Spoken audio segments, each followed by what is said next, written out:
მშვიდობისა, იმედია მშვიდობიანი ორ შაბათი დღით დავიწყებ დამოუკიდებლობის დღისათვის მზადებას. მიმდინარე კვირაში ჩვენ კი დილა საქმიანი გვაქვს და პირველზე BMG-ის გუნდის წევრებთან ერთად. შუალედური არჩევნები დასრულებულია რამდენიმე რაიონში გამარჯვებული კანდიდატის გასარკვევად უკვე საბოლოო ხმები დათვლილი არის. სავარაუდოდ ერთადერთი ოლქი, სადაც მეორე ტური გაიმართება, ეს მთაწმინდა იქნება. 2018 წელს საქართველოში უმუშევრობის დონე 2017-თან შედარებით 1,2% პუნქტით არის შემცირებული და 12,7% შეადგინა.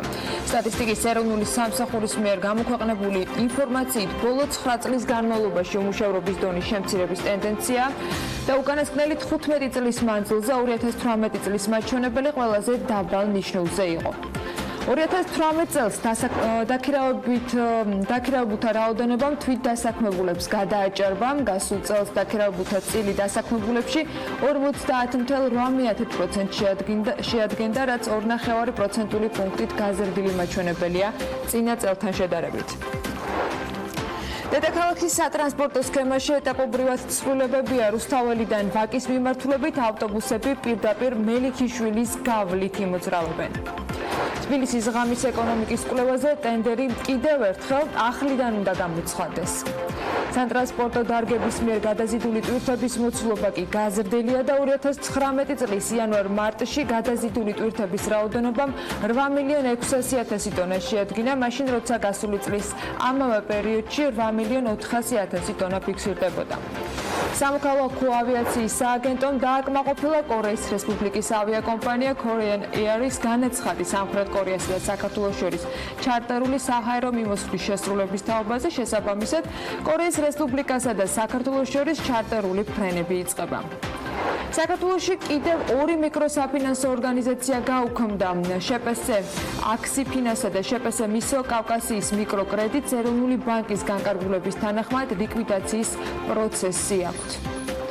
ევროკომისია ბანკები საბითუმო სავალუტო ბაზარზე კარტერული გარიგებების გამო დააჯარიმა. დაჯარიმებულ ბანკებს შორის არიან Royal Bank of Scotland, JP Morgan და MUFG და კიდევ არაერთი ბანკი. საერთო ჯამში გამოცემის ინფორმაციით ისინი 1,70,000,000-ით დაჯარიმდნენ. კანადამ და შეერთებულმა შტატებმა ერთმანეთის მიმართ დაწესებული სავაჭრო ტარიფები გააუქმეს. გასულ წელს შტატებმა კანადიდან ფოლადისა და ალუმინის შეტანაზე 25%-იანი ტარიფი დააწესეს, რასაც კანადის მხრიდან ამერიკულ ხორცსა და გარკვეულ ალკოჰოლურ სასმელებზე ტარიფის ზრდა მოყვა, თუმცა მხარეებმა საბოლოოდ ეკონომიკური ურთიერთობების დარეგულირება მოახერხეს. შეერთებული შტატების პრეზიდენტმა დონალდ ტრამპმა 2018 წელს 479 მილიონი დოლარი გამოიმუშავა. თეთრი სახლის ლიდერის ყოველწლიური ფინანსური ამონაწერის თანახმად, შტატების პრეზიდენტის წლიური 400,000 დოლარიანი ხელფასის პირობებში რესპუბლიკელმა პრეზიდენტმა მოახერხა და ჯამში თითქმის 500 მილიონი დოლარით შეივსო ბიუჯეტი. ტრამპს აქამდე არაერთხელ უთქვამს, რომ მისი ქონება 10 მილიარდ დოლარს აღემატება.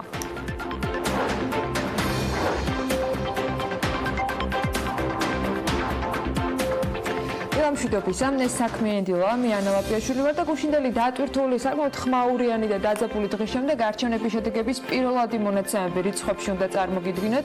ზუგდიდში ყველა საარჩევნო უბნის დათვლის შემდეგ ცენტრალური საარჩევნო კომისიის ინფორმაციით ქართული ოცნების კანდიდატმა გიორგი შენგელიამ ხმების 54,18% მიიღო, სანდრა რულოვსმა კი 42,84%. ეს იმას ნიშნავს, რომ პირველივე ტურში შედეგი ცნობილია.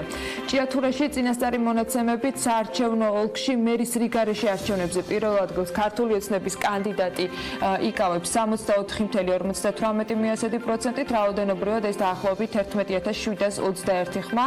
ამასთან დაკავშირებით ცენტრალური საარჩევნო კომისიის ვებგვერდზე გამოქვეყნებულ მონაცემებში აღნიშნული არის, რომ ხმათა 1%-ზე მეტი კიდევ მხოლოდ 2 კანდიდატმა მიიღო, ესენი არიან ზურაბ კუპატაძე და დავით ჭუმბურიძე. კიდევ ერთი მონაცემი ის არის, რომ წინასწარი შედეგების მიხედვით მთაწმინდის ოლქში ქართული ოცნების მაჟორიტარი დეპუტატობის კანდიდატმა ლადო კახაძემ ხმების 51% მიიღო, რაც რაოდენობრივად არის 6036 ხმა. ევროპული საქართველოს თავისუფალი დემოკრატების კანდიდატმა შალვა შავგულიძემ კი დაახლოებით 5%-ით ნაკლები 36,93% ხმებისა, ეს რაოდენობრივად 5422 ხმა არის. ეს ყველაფერი იმას ნიშნავს, რომ სავარაუდოდ მთაწმინდის ოლქში მეორე ტური გაიმართება. ცესკოს წინასწარი მონაცემებით მარნეულში ასევე ქართული ოცნების მერობის კანდიდატმა გაიმარჯვა 79,8% ხმებისა და ამავე დროს გუშინდელი არჩევნების მიხედვით ზესტაფონის საარჩევნო მონაცემებით პირველ ადგილზე გიორგი გოგლიჩიძე არის ქართული ოცნებიდან 50,57% და კიდევ ერთი ეს იყო ხულოს საარჩევნო ოლქი, სადაც პირველი ადგილი ასევე ქართული ოცნების კანდიდატმა ვახტანგ ბერიძემ 70,91% ხმებით პირველადი მონაცემებით მოახერხა გამარჯვება.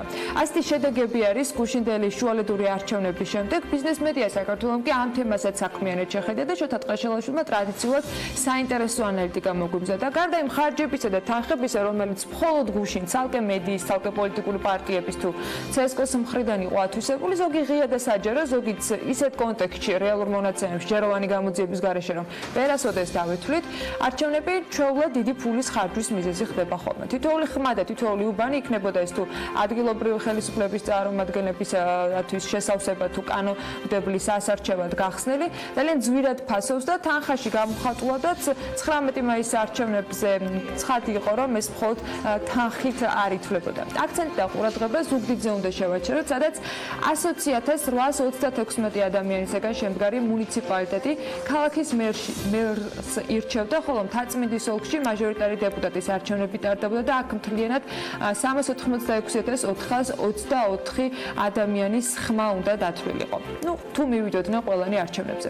რა ხდებოდა გუშინდელ დღემდე? მოკლედ, ამ 386,000 ადამიანის გულის მოსაგებად პოლიტიკურმა პარტიებმა სახელმწიფო აუდიტის ბოლო მონაცემებით, რომელიც აპრილის თვით თარიღდება, პარტიებმა ჯამში 2,844,372 ლარის მობილიზება მოახერხეს. აქედან პოლიტიკური შემოწირულობა იყო 1,009,822 ლარი.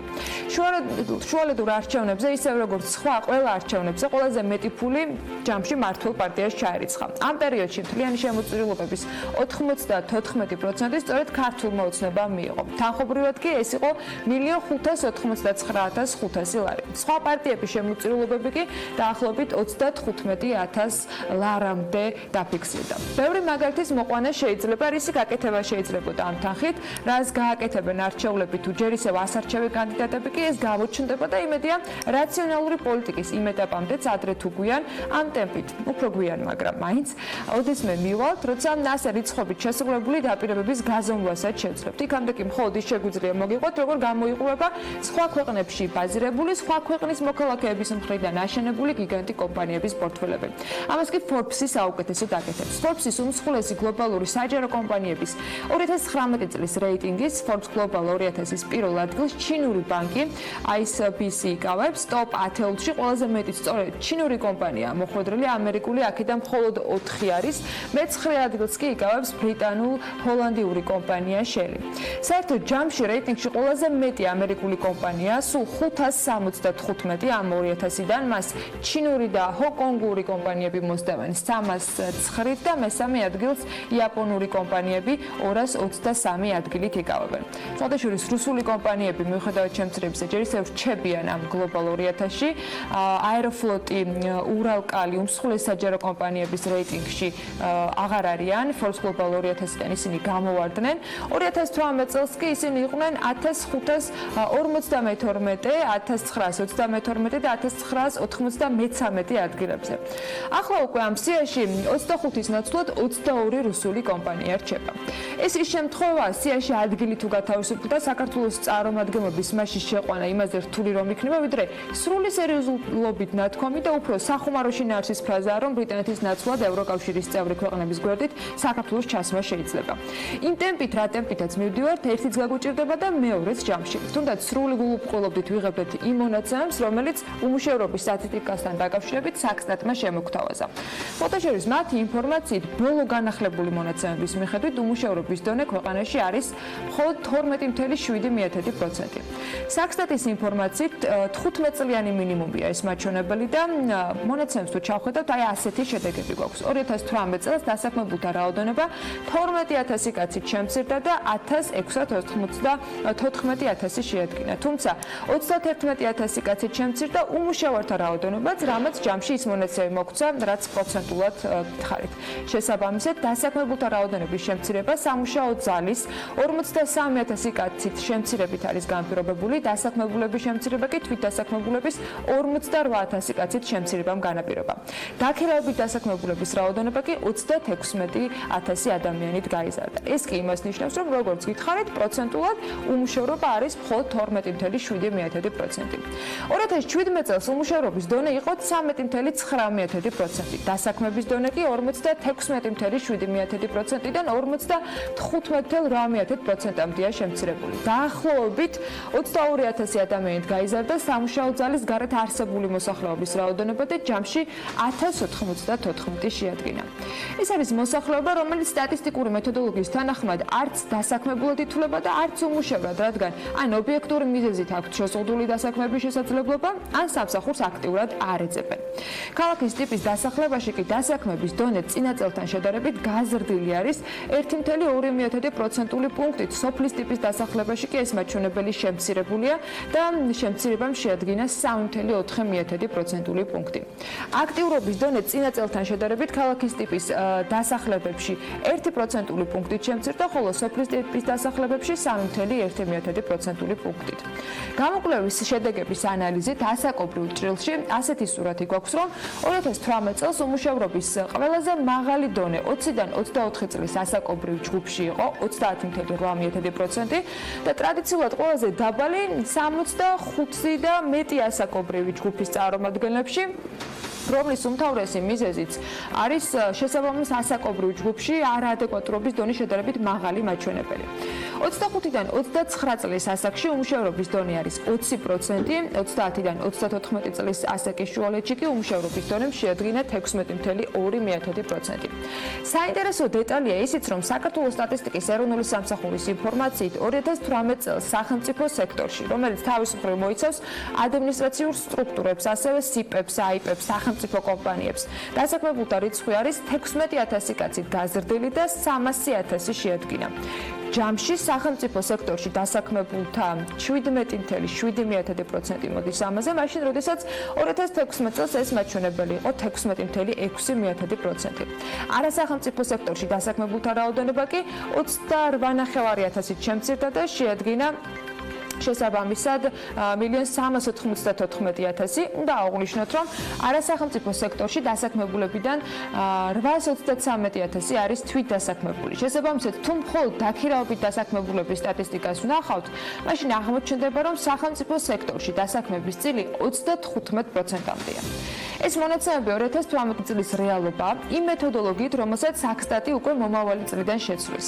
ახალი მეთოდოლოგიით 2020 წლიდან თვით დასაქმებულთა კატეგორიაში დასაქმებულად აღარ ჩაითვლებიან ის პირები, რომლებიც მუშაობენ საკუთარ მამულში, აწარმოებენ პროდუქციას და იყენებენ მხოლოდ საკუთარი მოხმარებისათვის.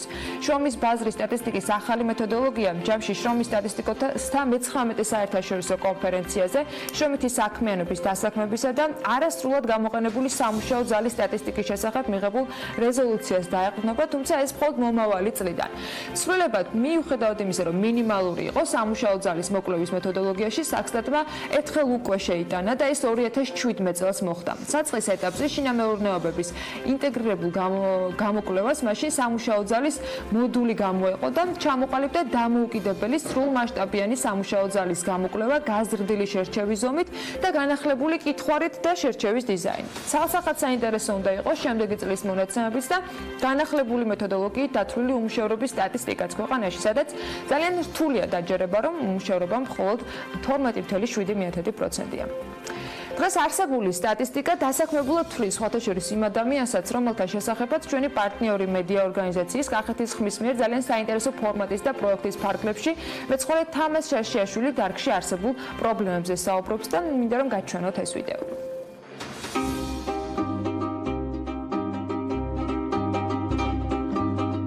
წელს ავიყავი, როდესაც ხარი მყავდა მე და მივდე ამ საქმიანობას, მეცხვარეობას. მე ძალიან მიყვარს ხარი, ძროხა. საერთოდ ვერ ვიტყვი რა, ძალიან მიყვარს მე. ჩვენ წინაპარსაც უყვარდა მამას, დედას. გავიღუძებ, მოვდივარ, მომყავ. დაღამდება, მიმყავს. ზაფთარში ბალახს უყრით, პრესს ვყიდულობთ ხმელ ბალახს და უყრი ვაჭმეო. იმიტომ რომ თოლში ხო ვერ გამოვრეკავ. ხო, ვერ გამოთმება ხოლმე და მინდორში მწვანე ბალახზე გამოვრეკავთ ხოლმე. და მოგვიდის და ასე მიდის ნელ-ნელა ჩვენი ცხოვრება. ეხლა ჩემთვის არ არის რთული, მაგრამ ვინც არ იცის, იმისთვის რთულია. ჩემთვის რთული არ არის. პრობლემები მე ის ამახსოვს, რომ აი საძოვრები არა გვაქვს. ნორმალურია, ეხლა იყიდება ეს საძოვრო, გაიყიდა ნახევარი, მე ახლა აი ეს სასტუმრო საშენებენ კიდე უნდა აშენონ, ესეც გაიყიდება და ეგ არის რა. ჩაკეტილები ვართ ჩვენ. ამ გლეხმა ადამიანმა სადატაროს ან წვარი, ან ძროხა. ან კიდე ზით რა უნდა გააკეთოს არ ვიცი. ეხლა თხა მყავს მე 23 თხა, პატარა და დიდის. და 120 სულის პატარა დიდიანად, აი იშვიათად არის მყიდველი. ადრე არაბები შემოდიოდნენ და ეხლა აღარ შემოდიან. ვიყოლიებდი კიდე გავზიდი, მაგრამ არ შემოდიან და აბა როგორ გავზარდო.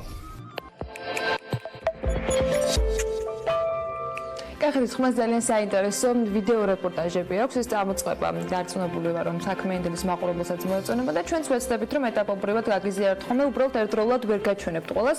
ნაწილ-ნაწილ კი აუცილებლად შემოგთავაზებთ. დღეისათვის კი ბატონი თამაზის სრულად გულწრფელი ვიდეობლოგის შემდეგ, კარგი ამინდის და ტურისტული სეზონის გააქტიურების წინ ვიზიტორთა სახლის ამბავიც უნდა მოგიყვეთ. ამავე ჯგუფის მიერ მომზადებული ვიდეო. ვიზიტორთა სახლი არის ყოველწმინდის მიმდებარე ტერიტორიაზე, გავიხსენეთ სულ რაღაც 10 დღეა. ეს არის ტურისტული მომსახურების კაფე ძირითადად და სხვათა შორის ძალიან ბევრი ტურისტი დადის. ეხლა იწყება სეზონი თან.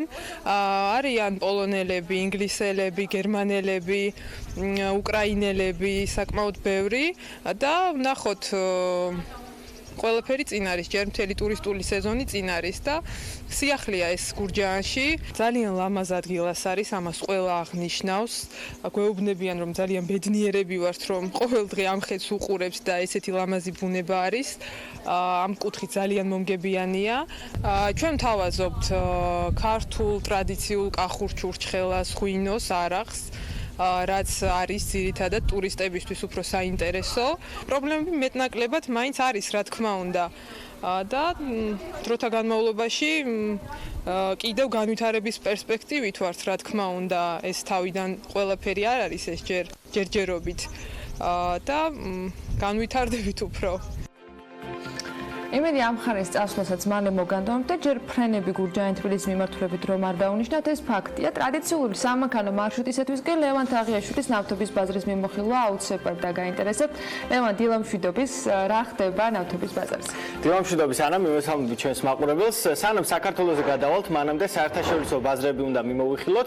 გასული ერთი კვირის განმავლობაში ნედლი ნავთობის ფასი ნიუ-იორკის ნავთობის ბირჟაზე მცირედით, მაგრამ მაინც გაძვირდა. სხობამ დაახლოებით $1.70 ცენტი შეადგინა. ამჟამად ნავთობის ფასი ნიუ-იორკში $60.76. დაახლოებით იდენტური მდგომარეობა ლონდონში, სადაც მაღალი ხარისხის ნავთობი ივაჭრება. მატება $1.80 იყო და ამჟამინდელი ფასი $62.21 როგორც ამას ეკრანზე ხედავთ. რაც შეეხება მიზეზებს, ცხადია ყველაფრის თავის და ბოლოდ საერთაშორისო პოლიტიკა. ახლო აღმოსავლეთში ვითარება კვლავ დაძაბულია. საუდის არაბეთი აცხადებს, რომ გასულ კვირას მის ნავთობის მომპოვებელ სადგურებზე დრონებით თავდასხმა განხორციელდა. გარდა ამისა, მისი 2 ტანკერის საბოტაჟი მოხდა, რამაც ქვეყანა, რომელიც მსოფლიოს ნავთობის უმსხვილესი მიმწოდებელია და დღეში 10 მილიონზე მეტ ბარელს გამოიმუშავებს, საკმაოდ დააზარალა. საუდის არაბეთის ხელისუფლება მათი თქმით მაქსიმალურად ცდილობს რეგიონში სიმშვიდის შენარჩუნებას და მათ არ სურთ ირანთან დაპირისპირება. ქვეყნის საგარეო საქმეთა მინისტრმა განაცხადა, რომ ახლა ბურთი ირანის მოედანზეა და სწორედ მათზე იქნება დამოკიდებული გამწოდება თუ არა ისედაც დაძაბული პოლიტიკური ამინდი. ამ ყველაფერმა კი ცხადია ნავთობის ფასი იმოქმედა და ღირებულებამაც მოიმატა. გარდა ამისა, ვენესუელადან ამერიკის შეერთებულ შტატებში ნავთობის იმპორტი 2 კვირა ზედიზედ არ ხორციელდება სანქციების გამო. Bank of America მოარაუდი გამოთქვა ასევე, რომ შესაძლოა უახლოეს პერიოდში ბარელი ნავთობის ფასი არც მეტი არც ნაკლები $20-თაც კი გაიზარდოს და $90 გახდეს. რა ხდება ამ დროს საქართველოში? წინა კვირას მოგეხსენებათ, ბენზინის თითქმის ყველა ნავთობ კომპანიაში 5 თეთრით გაძვირდა, თუმცა გასულ კვირას როგორც ჩანს 5-ვე კომპანიამ, რომლებსაც ახლა ეკრანზე ხედავთ, მოახერხა ფასის შენარჩუნება.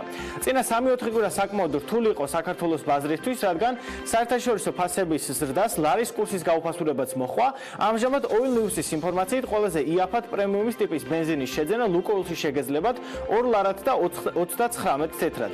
იქვეა რეგულარის საწვავი და მისი ღირებულება 2 ლარი და 34 თეთრია.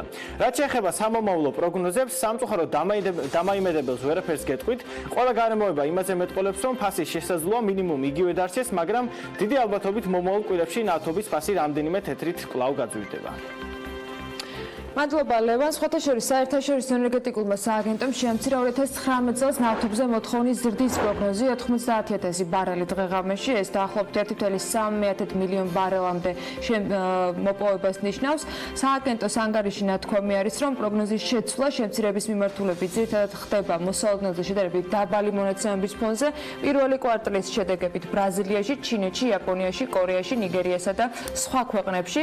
ანგარიში წაიკითხავთ იმასაც, რომ მოთხოვნების ზრდის შენელება სავარაუდოდ იქნება მოკლევადიანი და წლის სხვა პერიოდზე ნავთობის მოთხოვნის ზრდის ტემპი გაიზრდება. ასეთი ამბები გვაქვს და ბიზნეს სიახლეების დრო არის. ახლა უკვე საქმიანობის ეთერში საქართველოში კრისტინ ლაგარდს მასპინძლობთ საერთაშორისო სავალუტო ფონდის მმართველი დირექტორი ქვეყანაში პირველად ჩამოვიდა სამუშაო ვიზიტით ის ყაზახეთიდან გსტუმრობს. ვიზიარი კი 6 ახალი მიმართულებით 1 აგვისტოს ნაცვლად ფრენებს 10 სექტემბრიდან დაიწყებს. ელექტრონული კომერციის ახალი პლატფორმა ვენდუჯი ამოქმედ და ახალი პლატფორმის შესახებ პრეზენტაცია დღეს 12 საათზე გაიმართება. საქართველოში აუცილებლად გავაგრძელებთ ჰესების მშენებლობას, ისე რომ ადგილობრივი მოსახლეობის ინტერესები ყოველთვის იყოს დაცული და ნებისმიერი პროექტი უმაღლეს ეკოლოგიურ სტანდარტებს შეესაბამებოდეს. ამასთან დაკავშირებით პრემიერ-მინისტრმა უროდ გოდერძიზე ჰესების მშენებლობასთან დაკავშირებით ჟურნალისტების მიერ დასმული კითხვის საპასუხოდ განაცხადა. მთავრობის მეთაური აღნიშნავს, რომ ქვეყანას ჭირდება ეკონომიკის განვითარება, რისთვისაც საჭიროა მეტი ელექტროენერგია. ზაფხულის ტურისტული სეზონისათვის კი ბათუმის მიმართულებით ფრენების რაოდენობა იზრდება რეგულარული ავიარეისების გარდა, რომელიც ხორციელდება ისრაელიდან, ირანიდან, რუსეთიდან, არაბეთის გაერთიანებული საემიროებიდან, ბელარუსიდან და თურქეთიდან ფრენებს ჩარტერული რეისებიც ემატება. მათ შორის არის ლიეტუა და ტალინი. გარდა ამისა, პირდაპირ ფრენები ბაქოდან და ვარშავადანაც დაიგეგმება. ბათუმში ყველაზე დატვირთული სეზონი იქნება და პირველად ვაპირებთ, რომ კონდეს ჩარტერული რეისები ევროპის რამდენიმე წამყვანი დედაქალაქიდან.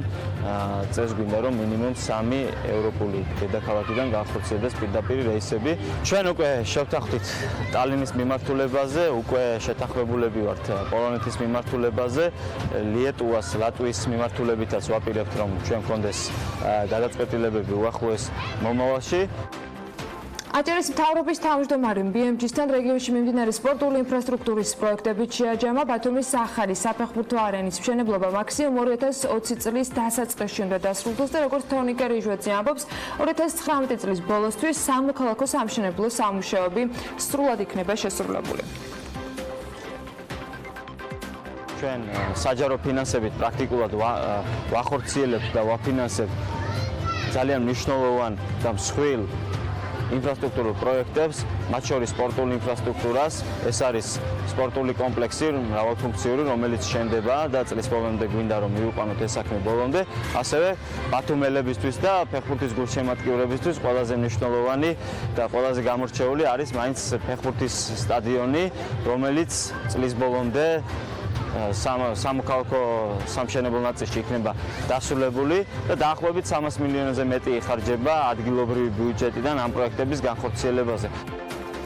ანაგლის სპორტი ჩვენთვის სტრატეგიული მნიშვნელობის პროექტია და დიდი იმედი მაქვს, რომ ჩვენი მხარდაჭერის ფონზე კონსორციუმი თავის ვალდებულებებს წარმატებით შეასრულებს და პროექტი დადგენილ ვადებში შედგება. ამასთან დაკავშირებით ეკონომიკისა და მდგრადი განვითარების მინისტრმა პალიტრანიუსის გადაცემაში ისაუბრა ანაგლის სპორტთან დაკავშირებით დასმული კითხვის საპასუხოდ.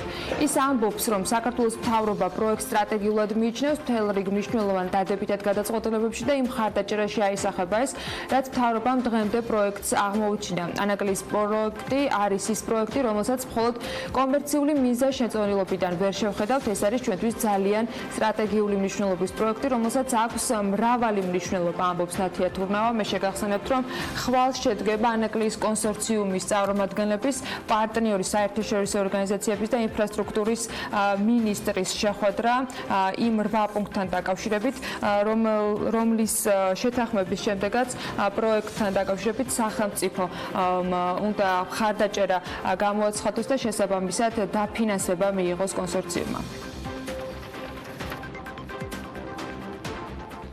მიმდინარე წლის იანვარ-მარტში კი სატრანსპორტო დარგების მიერ გადაზიდული ტვირთების მოცულობა 2018 წლის ანალოგიურ პერიოდთან შედარებით 2,1 მილიონი ტონით გაიზარდა. 2019 წლის იანვარ-მარტში გადაზიდული ტვირთების ოდენობა 8,600,000 ტონა შეადგინა, მაშინ როცა გასულ წელს ეს პერიოდი იყო დაახლოებით 8,400,000 ტონის მოცულობით. სატრანსპორტო დარგების მიერ გადაყვანილი მგზავრების რაოდენობა 2018 წელთან შედარებით 2,400,000 მგზავრით არის გაზრდილი. იანვარ-მარტში უფრო კონკრეტულად 84,7 მილიონი მგზავრის გადაყვანა მოხდა, ხოლო 2018 წლის იანვარ-მარტში კი ეს ციფრი 82,300,000 შეადგენდა. 2019 წლის იანვარ-მარტში 2018 წლის იმავე პერიოდთან შედარებით საზღვაო ნავსადგურებსა და ტერმინალებში გადამუშავებული ტვირთების ოდენობამ 0,4 მილიონი ტონით ზრდა აჩვენა და 4,200,000 ტონა შეადგინა, მაშინ როცა გასული წლის ამავე პერიოდში მონაცემი იყო 3,800,000 ტონის ტოლი. ნავსადგურებში გადამუშავებული კონტეინერების რაოდენობა კი 33,224 ერთეულით არის გაზრდილი. ამ წლის იანვარ-მარტში 122,898 კონტეინერი გადამუშავდა, წინა წლის ანალოგიურ პერიოდში კი 99,674 კონტეინერი იყო გადამუშავებული. საქართველოს ეკონომიკისა და მდგრადი განვითარების სამინისტროს სახელმწიფო ქონების ეროვნულმა სააგენტომ 2018 წელს სახელმწიფო საკუთრებაში არსებული შენობა-ნაგებობების და მიწების შეფასებისათვის ლევან სამხარაულის სახელობის სასამართლო ექსპერტიზის ბიუროს 406,975 ლარი გადაუხადა. ეს ინფორმაცია BMG ქონების ეროვნული სააგენტოდან გამოითხოვა. სამხარაულის ექსპერტიზის ეროვნული ბიუროს და ქონების ეროვნული სააგენტოს საქმიანი თანამშრომლობა კი მას შემდეგ გახდა აქტუალური, რაც ეკონომიკის ყოფილმა მინისტრმა გიორგი ქობულიან პარლამენტში საჯარო გამოსვლისას თქვა, რომ ეგრეთ წოდებული სამხარაულის ეროვნული ბიუროს ექსკლუზივი უნდა მოიხსნას.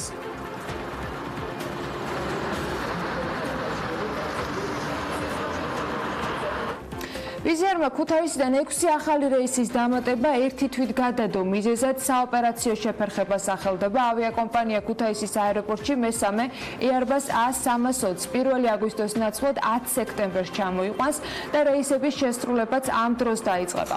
რეგულარული ფრენები ეინდჰოვენის, ტალინის, ბრიუსელის, კოპენჰაგენის, ბარის და ბაზელის მიმართულებით კვირაში რამდენჯერმე უნდა შესრულდეს.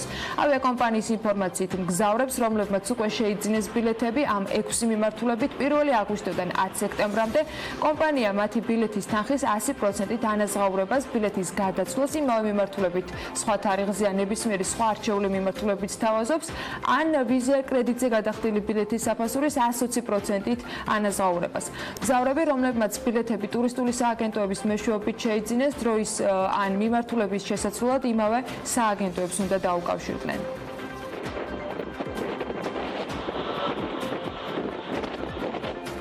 ქუთაისის შემოვლითი გზის 4-ზოლიან მაგისტრალის მოდერნიზებაზე მუშაობა დაიწყო. ადგილზე ვიცე-პრემიერი იმყოფებოდა, რომელმაც განაცხადა, რომ სამუშაოები აქტიურ რეჟიმში მიმდინარეობს და მან გამოთქვა იმედი, რომ პროექტი დადგენილ ვადებზე უფრო მალე დასრულდება. ახალი 2 ზოლის აშენებით ქუთაისის შემოვლითი სამტრედიის გზაზე მოძრაობა ორივე მიმართულებით სამხრივი გახდება, ამბობს მაია ცქიტიშვილი. მისივე თქმით, პროექტი ჩქაროსნული გზის სტანდარტის დაცვით აშენდება და მნიშვნელოვნად გააუმჯობესებს საგზაო უსაფრთხოებას. რეგიონული განვითარებისა და ინფრასტრუქტურის სამინისტროს ინფორმაციით, ჩქაროსნული ავტომაგისტრალის სხვა მონაკვეთებისაგან განსხვავებით, ქუთაისის სამტრედიის გზის დამატებით 2 ზოლის მშენებლობა სახელმწიფოს ბიუჯეტიდან დაფინანსდება. პროექტის ჯამური ღირებულება კი 200 მილიონ ლარზე მეტია. ქუთაისის შემოვლითი ახალი 2 ზოლის მშენებლობა 2020 წლის ბოლოსთვის უნდა დასრულდეს.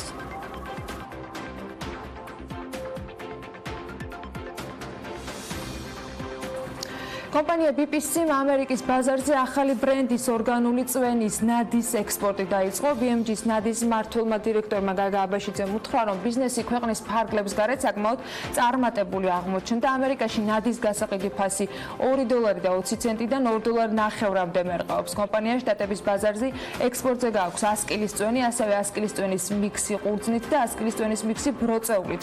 ბოთლის ზომა კი 300 მილilitrიანი და 1 ლიტრიანია.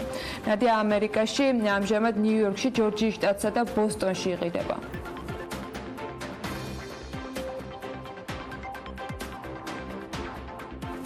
ქართულმა ვისკის ბრენდმა ჯიმჩერმა სერტიფიცირება გაიარა და აგვისტოს ბოლოს შეერთებულ შტატებში, ტეხასის შტატში გაიყიდება. BMG-ის კომპანიის დამფუძნებელმა ჯიმი ჩხაიძემ უთხრა, რომ თავდაპირველად ამერიკული იმპორტიორი კომპანია ქართული ვისკის ერთ კონტეინერს მიიღებს.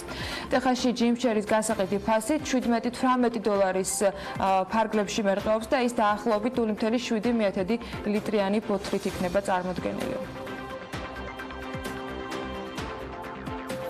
კлау ლევან თაღიაშვილი უნდა შემოგვიერთდეს ახლა ამჟამად საფონდო ბირჟის მიმოხილვით.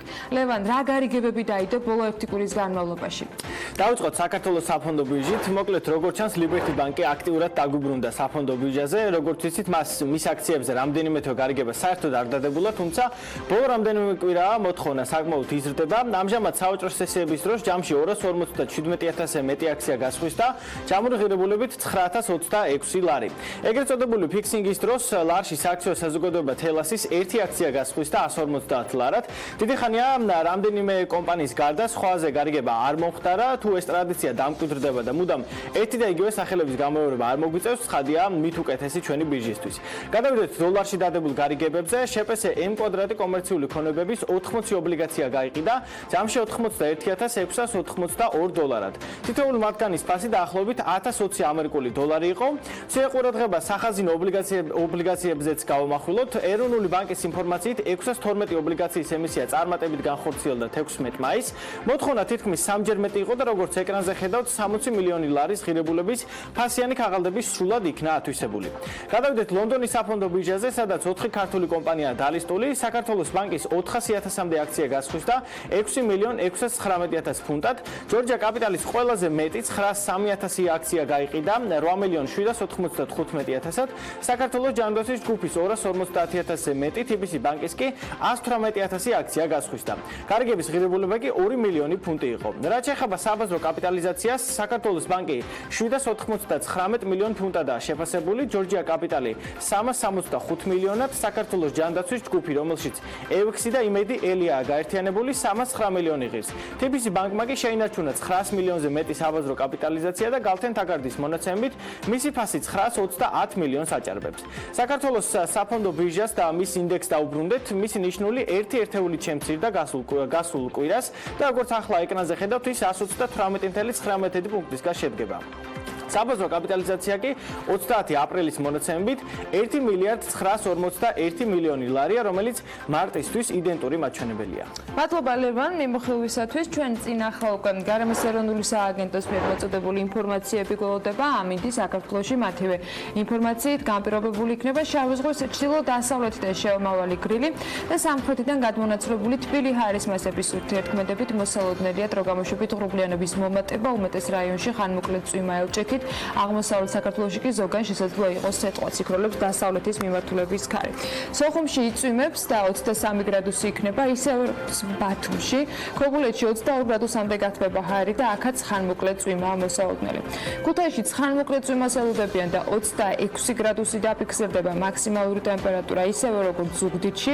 ანაკლიაში და ონში იქნება 23 გრადუსი და აქაც ხანმოკლე წვიმას ვარაუდობენ. ოზურგეთშიც იწვიმებს და 25 გრადუსამდე გათბება ჰაერი, გორში 28 გრადუსი დაფიქსირდება ხანმოკლე წვიმის ფონზე, ცხინვალში 27 გრადუსია ნავარაუდები, 28 გრადუსი იქნება მარნეულსა და რუსთავში, ახალციხეში 24 გრადუსამდე გათბება ჰაერი და ბორჯომში 25 გრადუსია ნავარაუდები. 22 გრადუსი დაფიქსირდება ბაკურიანში, ახალქალაქში 21 გრადუსი, სტეფანწმინდაში 16 და თელავში 25 გრადუსს მიაღწევს ტემპერატურა. თბილისს რაც შეეხება დროგამოშვებით ღრუბლიანობა დავიმატებს. ხანმოკლე წვიმა და ელჭექი არის ნავარაუდები. იქროლებს ჩრდილო-დასავლეთის ქარი და მაქსიმალური ტემპერატურა 27 გრადუსი დაფიქსირდება თბილისში. ასეთი ამინდი გველოდება 20 მაისს დედაქალაქში. ნახლა კი უკვე 8 საათი და 29 წუთი არის და დედაქალაქში ამ დროისათვის მხოლოდ 17 გრადუსია ტემპერატურა. ასეთი დღე იქნება, სულ რაღაც 10 გრადუსით მეტი დაფიქსირდება დღეს განმავლობაში მაქსიმალური ტემპერატურა თბილისში. დანარჩენ ქალაქებში კი უმეტესად ხანმოკლე წვიმას ელჭექით ველოდებით. ასეთი არის გარემოს ეროვნული სააგენტოს პროგნოზი. პროგნოზის საქმიანობას დაკავშირებით ჩემი წინა კითხავთ, რომ ძალიან საინტერესო ეთერს გპირდებით. პირველი რეკლამის შემდეგ კი პირველ სტუმარს მოსპინძლებთ ლევან თაღიაშვილთან ერთად.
საქმიანი დილის ეთერში ლევან თაღიაშვილი გვერდება სტუმართან ერთად და ძალიან საინტერესო სახელით, ძალიან საინტერესო კომპანიას გაგვაცნობს. ლევან, კიდევ ერთხელ მოგესალმები და მივესალმები შენ სტუმარს. დილამშვიდობის.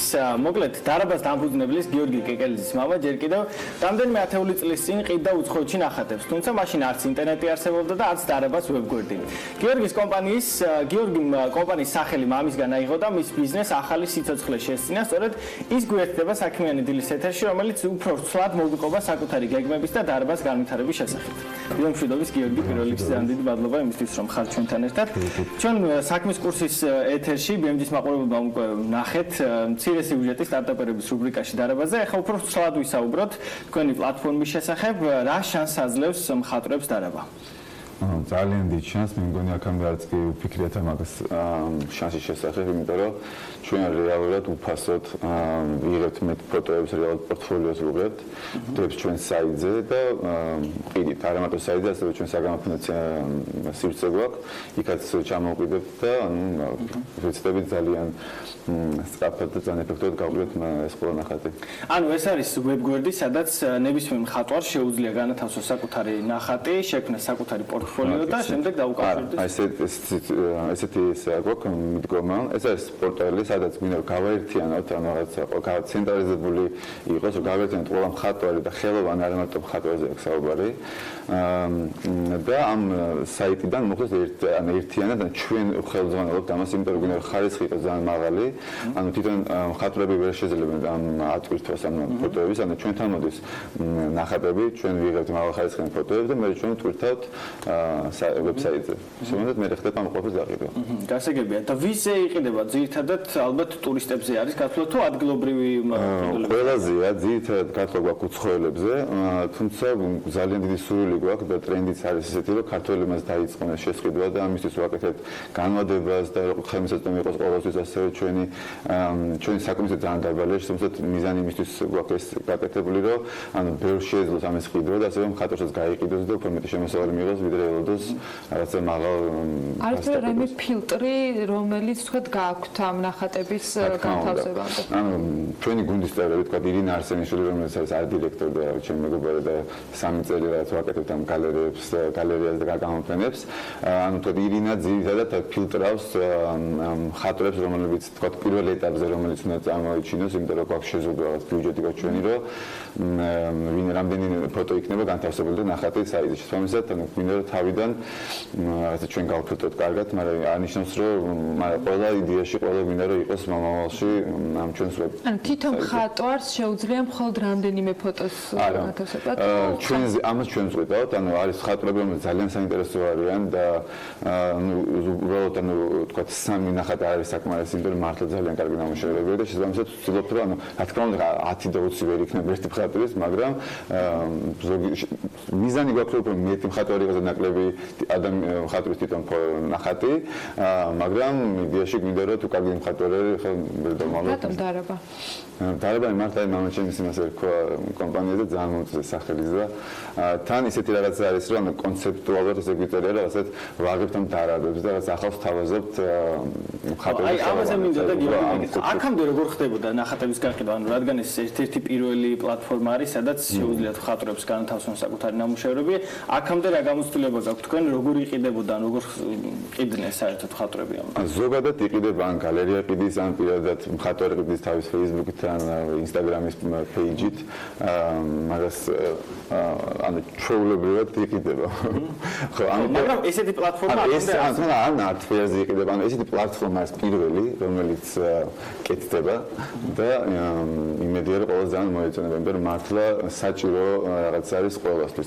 და ეს არ არის არამედ მხატვრებისთვის, ეს არის ხელოვნის მოყვარულებისთვის, იმიტომ რომ შედიხარ ამ საიტზე, ეს არის თქო ჩემთვის პირადად, ანუ როდესაც თქვა ეს არისო, ანუ ერთ საიტზე შედიხარ, ნახულობთ უამრავ მხატვარს, არ არის გაფანტული, ანუ აქამდე მიწევდათ რომ მისვეწყოთ გალერეებში, იქაც შეზღუდული რაოდენობა არის ნახატების. ამ შემთხვევაში უკვე ხო შეგიძლიათ გაფილტროთ ძალიან ეფექტურად, ძალიან ბევრი ფილტრები აქვს ამაში. ძირითადად ამ საიტის პლუსი ის არის რომ მარტივად შეგიძლიათ რომ ნახოთ ის ნახატი, რომელიც თქვენ გაინტერესებთ. მხატვარის თუნდაც ან ყველა მედიუმის ფერების მიხედვითაც არის. ფერების, ფასის, ზომის, ძალიან ბევრი ფილტრები აქვს. აი რაც კი შეიძლება რომ ადამიანს თავში მოვიდეს რომ რაღაცით გაზომა და ძაღლიან რაღაცა თქვას, ეგეც კი. ცოტა მომხმარებლის კუთხიდანაც რო შევხედოთ, დაახლოებით რა ფასიდან იქნება შესაძლებელი მაქსიმუმი, მინიმუმი თუ არის განსაზღვრული? ვცდილობთ რომ იყოს მართლა აი საკომისიო ხელს გვიწყობს რომ დაბალი ფასი იყოს, ანუ ალბათ $50-დან $300 მეტიც, იმიტომ რომ თანამედროვე ან უფრო აქცენტი გვაქვს თანამედროვე მხატვრებზე, გვინდა რომ აღმოვაჩინოთ უფრო ძალიან კარგი მხატვრები და გამოჩნდნენ მხატვრები, იმიტომ რომ აქამდე საშუალება არ აქვს რომ ადამიანებს ამთავროს თქვა სამხატვროს, ანუ სადმიდის ისინი არიციან. ამიტომ ამ შემთხვევაში ჩვენ ვაძლევთ უფასოს საშუალებას რომ მინიმუმ ვებსაიტზე მაინც გამოჩნდნენ, მე ჩვენ სივრცეში გამოჩნდეთ და ჩვენ თუ დავინტერესდებით, მე ჩვენ თვითონაც ან ჩვენ ალბათ მარტო რაღაც შუამავალი კომპანია, ჩვენ ასე გამოფენებსაც ვაკეთებთ, ვეხმარებით ამ მხატვრებს, ამიტომ თუ თქვა ისეთი საინტერესო მხატვარი იქნება, როგორც თქვა, აი ეხლა თქვა თუ კილაძის ნახატი, რომელიც გავიტანეთ თქვა არტფერზე, აი ესეთი მხატვრებისთვის, ანუ დავიხარჯებით უფრო მეც და ვაკეთებთ რეალურ გამოფენებს და ანიმაციურ გამოფენებს. აი ეს ხო ვერ გვერდი იძლებოდა შლეონ საშუალებას რომ რეალურად ყველაზე კარგად იყოს დანახული, რომელი ქვეყნებიდან ინტერესდებიან, ვინ არის, რა კატეგორიის თქვათ დამთვალიერებელი ხავს და ინტერესი ვისი არსებობს. დღეს რა მონაცემები გაქვთ, ვინ არის აქტიური, რა ტიპის ნახატებზეა თქვათ უფრო მეტად მოთხოვნა და იგივე კიუორდები რომ თქვენ ამბობთ რომ შესაძლებელი არის მოძებნა, ინტერესი რის მიმართ არსებობს, აი რა ანალიტიკა გაქვთ? ეხლა ჯერაფერი გვაქვს, იმიტომ რომ ძალიან ვცდილობთ რომ თქვათ ელიოტ ძალიან კაი კომპანია, ძალიან გვეხმარება და ძალიან მომდევნებლებია, რომ ეს ჩვენი საიტი ძალიან მალე გამოგვივიდეს. ივნისის ბოლოს ან ივლისის დასაწყისში ძალიან დიდი სურვილი გვაქვს რომ ამ რაღაცა ზაფხულის სეზონზე რომელიც ძალიან ბევრი უცხოელი ჩამოდის, რომ მოვასწროთ და რაღაცები დავწუხოთ გაყიდვა. მაგრამ ამ შემთხვევაში უბრალოდ შემიძლია თქვა გამოცდილებიდან გითხრათ, რომ რეალურად ანუ ჩვენი მეზობელი ქვეყნებიდან, რომელიც რეგიონი არის, ხო, ანუ მეზობელი ქვეყნებიდან, რომელიც რეალურად იცნობენ ჩვენ კულტურაზე, უკვე ისინი თქვა ნახატები და ჩვენი ხელოვნება ძალიან ხარისხიანი არის, უფრო აი ისინი არიან ეხადელი მყიდველები, თუმცა არა მარტო ეგენი, უბრალოდ აი ესე ძირითადად მასა ეს არის. ჩიტას გრანტზეც უნდა კითხო აუცილებლად, ერთ-ერთი გამარჯვებული ხართ, მოიგეთ 100,000 ლარის გრანტი, რაში გამოიყენებთ თქვენი კომპანიის განვითარებაში კონკრეტულად? აი უკვე ვიყენებთ და მინიმუმ დავხარჯეთ დაახლოებით, იმიტომ რომ აი 40,000 ლარს ხარჯობთ საიტზე, რომელსაც ვამბობთ რომ ყველა ძალიან მიყვის, მაგრამ რეალურად ძალიან საკმაოდ დიდი თანხა არის. ძალიან კარგი საიტი გვინდა რომ გამოგვივიდეს, ვებგვერდი. დანარჩენი არის ეს ფოტოების გადაღება და ძირითადად ეს არის რა და თქვენ ანიმაციების გაკეთება, რომელიც ასევე ძალიან ზურიჯდება და კომპანია ანიმატორები გვეხმარება ძალიან მაგრად. გახდება. აი თბილისის არტფეარზეც რო ვისაუბროთ, როგორც იცი ძალიან დიდი პოპულარობით მაშინვე გაიყიდა, როგორც იცი თქვენი ერთ-ერთი ნახატი. ხო, როგორ გამოხმაურება იყო სიუჟეტის შემდეგ, ანუ რა აინტერესებთ ყველაზე მეტად თუნდაც მხატვრებს ან თუნდაც ჩვეულებრივ მომხმარებლებს. აი იცი ჩემ აქ არ ვქორდი ისეთ სიუჟეტი რატომაც მუშაობს და ეს რომ მინდა რომ გაიგოს ამ ხელოვანებმა რომ რეალურად ვიღაც არის ვინც მათ დაეხმარება და გზნობს მათ რაღაც მოთხოვნებს და საშუალებას საჭიროებებს და გვინდა როგორც ჩვენ ვეძებთ მათ ასევე გვინდა რომ მათაც მოგზებდნენ ჩვენ იმიტომ რომ ძალიან რთული არის ეს ყველაფერი რომ სწრაფად გამოგვივიდეს და ძალიან გვინდა მართლა სწრაფად გამოგვივიდეს და თქვა დავდივართ მართლა ყოველდღე რამოდენიმე ხატავს ხვდებით და მოგვაქვს ნახატები და ძალიან რთული არის და ამიტომ ისინი თუ დაგვეხმარებიან და არ მოერიდებათ რომ მოგწევენ ამ Facebook-ზე ან გამოგზავნ იმეილი ძალიან დაგვიხარდება Facebook-ზე არის DARABA შეუძლია მოძებნა DARABA ხო DARABA art გამოგზავნ იმეილი როგორც იცით თქვენს ვებგვერდს აქვს გარკვეული ინოვაციური დეტალიც ხო ეს მოძრავი და ანიმირებული ნახატები ამაზეც რო ვთქვათ მაყურებელს ხო არა მარტო ვებგვერდს რეალურად ჩვენ ვაკეთებთ ანიმაციურ გამოფენებს ანუ თქვა თუ იმით უკითხავს რომ თქვა რაშვებით ჩვენშვებით ანიმაციურ გამოფენებს განსხვავებით სხვა ტრადიციული გამოფენებისგან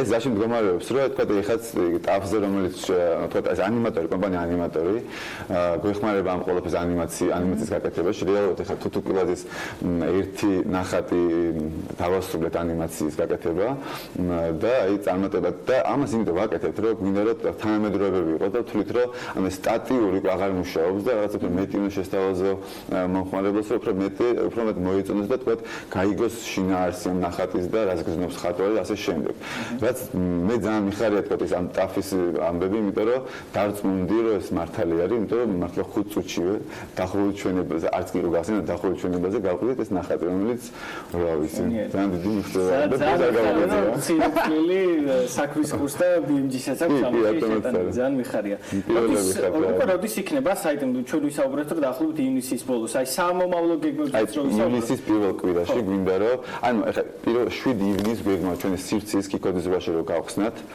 და განახოთ თქვა 100 სივრცე გვინდა ძალიან ლამაზი შენობა გვაქვს მინიმუმ და ღირს რაღაც მოხვიდეთ ეს არის პირველ რასაც ვაკეთებთ ანუ ივნისის ბოლოს ვეცდებით რომ გვეუბნება რომ საიტი დამთავრდება და ალბათ პირველი ივლისის პირველ დასაწყისში გვექნება გამოფენა ასე ანიმირებული გამოფენა ირაკლი გაბაშვილის ძალიან საინტერესო გრაფიკოსის გამოფენა რომელსაც ანიმაციას გავუკეთებთ და თქვა დავამთხოთ ამ საიტის გახსნას და ამ გამოფენას ანიმაციას გამოფენას რეალურად საიტი იქნება ერთგვარი გამოფენა დაავადებლისათვის რომელიც მაქსიმალურად მოგცემს იმ შესაძლებლობას როგორც მივხვდი რომ ვიდრე თქვა საგამოფენო სივრცეში მოვალ და აღვიქვათ ყველა ის ნამუშევარი რომელიც იქ აი წარმოიდგინეთ სახში ხარ და რაღაც ყიდვა ანუ ფიქრობთ ან მინიმუმ რაღაც ეხლა როგორც ტრენდივით არის რომ თქვა ქორწილებში საჩუქრად ჩუქნიან ქართველები უკვე და ძალიან მიხარია ეს ყველაფერი მინიმუმ ნახოთ ანუ ჩვენ არ მარტო ხატროთან ურთიერთობთ ანუ გალერეებთანაც ანუ თქვა შეიძლება ნახოთ თქვა ჩვენთან ნახატი რომდი ნახოთ რომ მდებარეობს თქვა რაღაცა გალერეაში და შეგიძლიათ უკვე იქ მიხვიდეთ და რეალურად ნახოთ იქ ასევე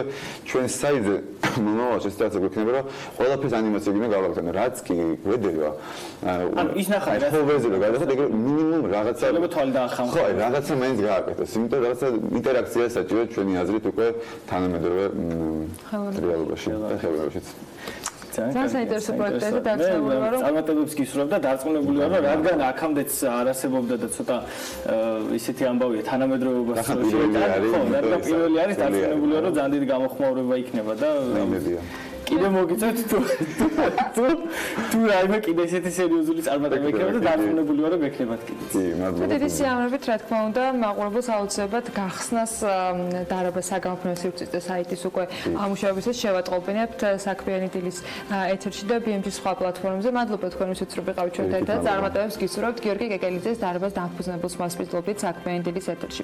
ახლა უკვე ეთერში უნდა შემოგვიერთდეს აჭარიდან დაბრუნებული ანუკა ჯოხაძე საქმიანი დილის გადამღები ჯგუფი გასულ კვირას საქმიანი ვიზიტით დასავლეთ საქართველოში იმყოფებოდა ვესტუმრად შავი ზღვისპირეთსაც ბათუმში ტურისტული სეზონი ოფიციალურად 15 ივნისს გაიხსნება და როგორი არის ბათუმის სეზონის წინ ამას ტრადიციულად ანუკა ჯოხაძე ამოწმებდა რომელიც ახლა სტუდიაში გვერდება ანუკა დილამშვიდობის ანა დილამშვიდობის სანამ უშუალოდ ბათუმზე და ტურისტულ სეზონზე გადავალ მანამდე მინდა მაყურებელს მოუყვე მთლიანად აჭარის რეგიონში მიმდინარე პროექტების შესახებ მინდა დავიწყო ქობულეთით რომელიც როგორც ჩვენი მაყურებლები ამბობენ ხშირად ბათუმის ჭრდილის ქვეშ არის მოქცეული.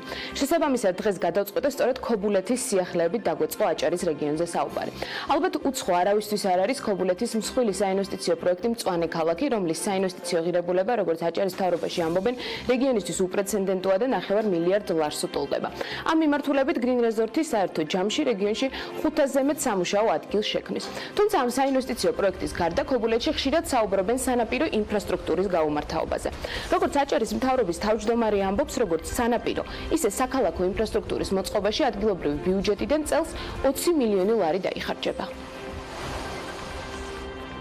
ქობულეთს გააჩნია უნიკალური პლაჟი, უნიკალური ზღვა, იქ ხდება ბულვარის გაფართოება და ასევე ის ნაპირსამაგრის სამუშაოები, რომელიც ძალიან მალე დასრულდება, სხვა სამთო მიმართულებებთან ერთად შექმნის ქობულეთში ახალ ღირებულებას, ახალ მიმზიდველობას, ასევე მოხდება საპლაჟო ინფრასტრუქტურის წელს უკვე სერიოზული და მნიშვნელოვანი ცვლილებები დაეტყობა. ეს იქნება როგორც საპლაჟო ინფრასტრუქტურა, ასევე საქალაქო ინფრასტრუქტურა და ბულვარში, ქობულეთის ბულვარში წელს დამსვენებელს ტურისტებს ელით ძალიან ბევრი სიახლე. წელს ჩვენ ვსაუბრობთ დაახლოებით 20 მილიონიან ხარჯვით ნაწილზე და მომავალ წელსაც დინამიურად გაიზრდება. ქობულეთიდან კი კურორტ გოდერძიზე გადავინაცვლოთ. იმის გათვალისწინებით, რომ BMG აჭარის რეგიონის როგორც მიმდინარე, ისე სამომავლო პროექტებს ხშირად აშუქებს, ჯერ კიდევ შარშან ამ დროს კურორტზე 16 საინვესტიციო პროექტის შესახებ გიყვებოდით. თუმცა როგორც ჩვენთვის ცნობილი გახდა, ამ ეტაპზე გოდერძიზე 19 საინვესტიციო პროექტი ხორციელდება და მათი ჯამური საინვესტიციო ღირებულება $200 მილიონი. იგეგმება ტურისტული კლასტერის შექმნაც, რომელიც კურორტ გოდერძისთან ერთად მწვანე ტბასა და ბეშუმს გააერთიანებს. ამ მიმართულებით, როგორც აჭარის მთავრობის თავმჯდომარე ამბობს, უკვე მიმდინარეობს საგზაო ინფრასტრუქტურის მოწყობაც. მომავალი კვირიდან კი მწვანე ტბის ინფრასტრუქტურის მოწყობა დაიწყება, რაც ადგილზე ტურისტული ინფრასტრუქტურის შექმნას გულისხმობს. მოეწყობა როგორც საპიკნიკე ადგილები, ისე მოხდება ბილიკების მარკირებაც. ამ მიმართულებით სახელმწიფო $1 მილიონზე მეტი თანხის დახარჯვას გეგმავს.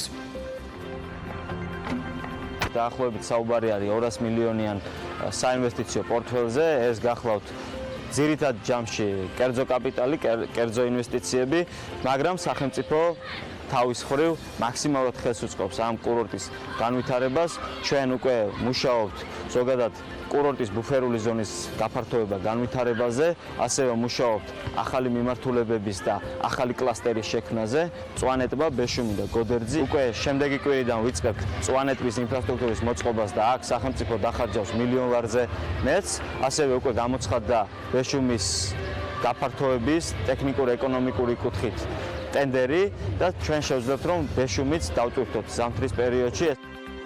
აჭარის მთავრობის თავმჯდომარე თორნიკე რიჟვაძე კურორტ გოდერძის მიმართულებით ფრენების ამოქმედების შესაძლებლობაზეც საუბრობს და ამბობს, რომ საუბარია მცირე ზომის რამდენიმე ადგილიან თვითმფრინავებზე. მისი თქმით, უკვე მიმდინარეობს მოლაპარაკებები კერძო კომპანიებთან, რათა მათ რეისები შეასრულონ როგორც ბათუმიდან, ისე სხვა მიმართულებებიდან. კურორტ გოდერძიზე აეროდრომი მცირემასშტაბიანი არის გათვალისწინებული პროექტში. პრაქტიკულად საუბარი არის რამდენიმე ადგილიან დასაჯდომ ბილიკზე და პრინციპში ჩვენ უკვე ძალიან აქტიურად მუშაობთ რამდენიმე კომპანიასთან, რომელიც შეძლებს რომ უზრუნველყოფს ფრენების განხორციელება, როგორც ბათუმიდან, გოდერძის მიმართულებით, ასევე გამორიცხული არ არის, რომ ჩვენ გქონდეს რეისები სხვა მიმართულებითაც. დარწმუნებული ვარ, როცა უკვე რამდენიმე სასტუმრო იქნება ექსპლუატაციაში შესული და წელსვე უკვე წელს სეზონისთვის უკვე რამდენიმე სასტუმრო გვექნება. გამორიცხული არ არის, რომ უკვე შევძლოთ ჩვენ რამდენიმე რეისის განხორციელება კვირაში გოდერძის მიმართულებით. თორნიკე რიჟვაძემ BMG-სთან ტურიზმის ელჩის ინიციატივის შესახებაც ისაუბრა. როგორც მან აღნიშნა, ძირითადი კონცეფცია უკვე მზად არის და მიმდინარეობს მოლაპარაკებები კონკრეტულ პირებთანაც. ტურიზმის ელჩი მისი თქმით რეგიონს მარკეტინგული თუ სხვა ტიპის აქტივობების განხორციელებაში დაეხმარება, რათა მეტ ადამიანს ჰქონდეს ინფორმაცია აჭარის შესახებ. რიჟვაძე შესაძლო ტურიზმის ელჩების დასახელებისგან თავს იკავებს, თუმცა ამბობს, რომ პირველ ეტაპზე ტურიზმის ელჩი 4-5 ქვეყანაში გვეყოლება.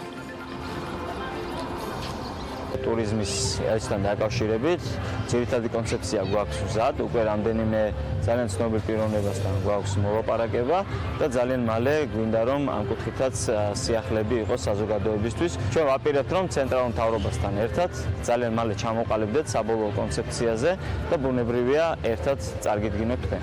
ჩვენ დავიწყებთ 4-5 ქვეყნით და შედეგებიდან გამომდინარე ბუნებრივია მივსჯელებთ შემდეგ გაფართოებას. როგორც საუბრის დასაწყისში აღვნიშნეთ, აჭარა ტურისტული სეზონისთვის უკვე ემზადება. ჩვენი ვიზიტისას უკვე შევხვდით ტურისტებსაც. რა სიახლეებია ბათუმში და როგორია სამზადისი 2019 წლის ზაფხულის სეზონისთვის, ამის შესახებ უკვე ჩვენს მიერ მომზადებული სიუჟეტი ვნახოთ.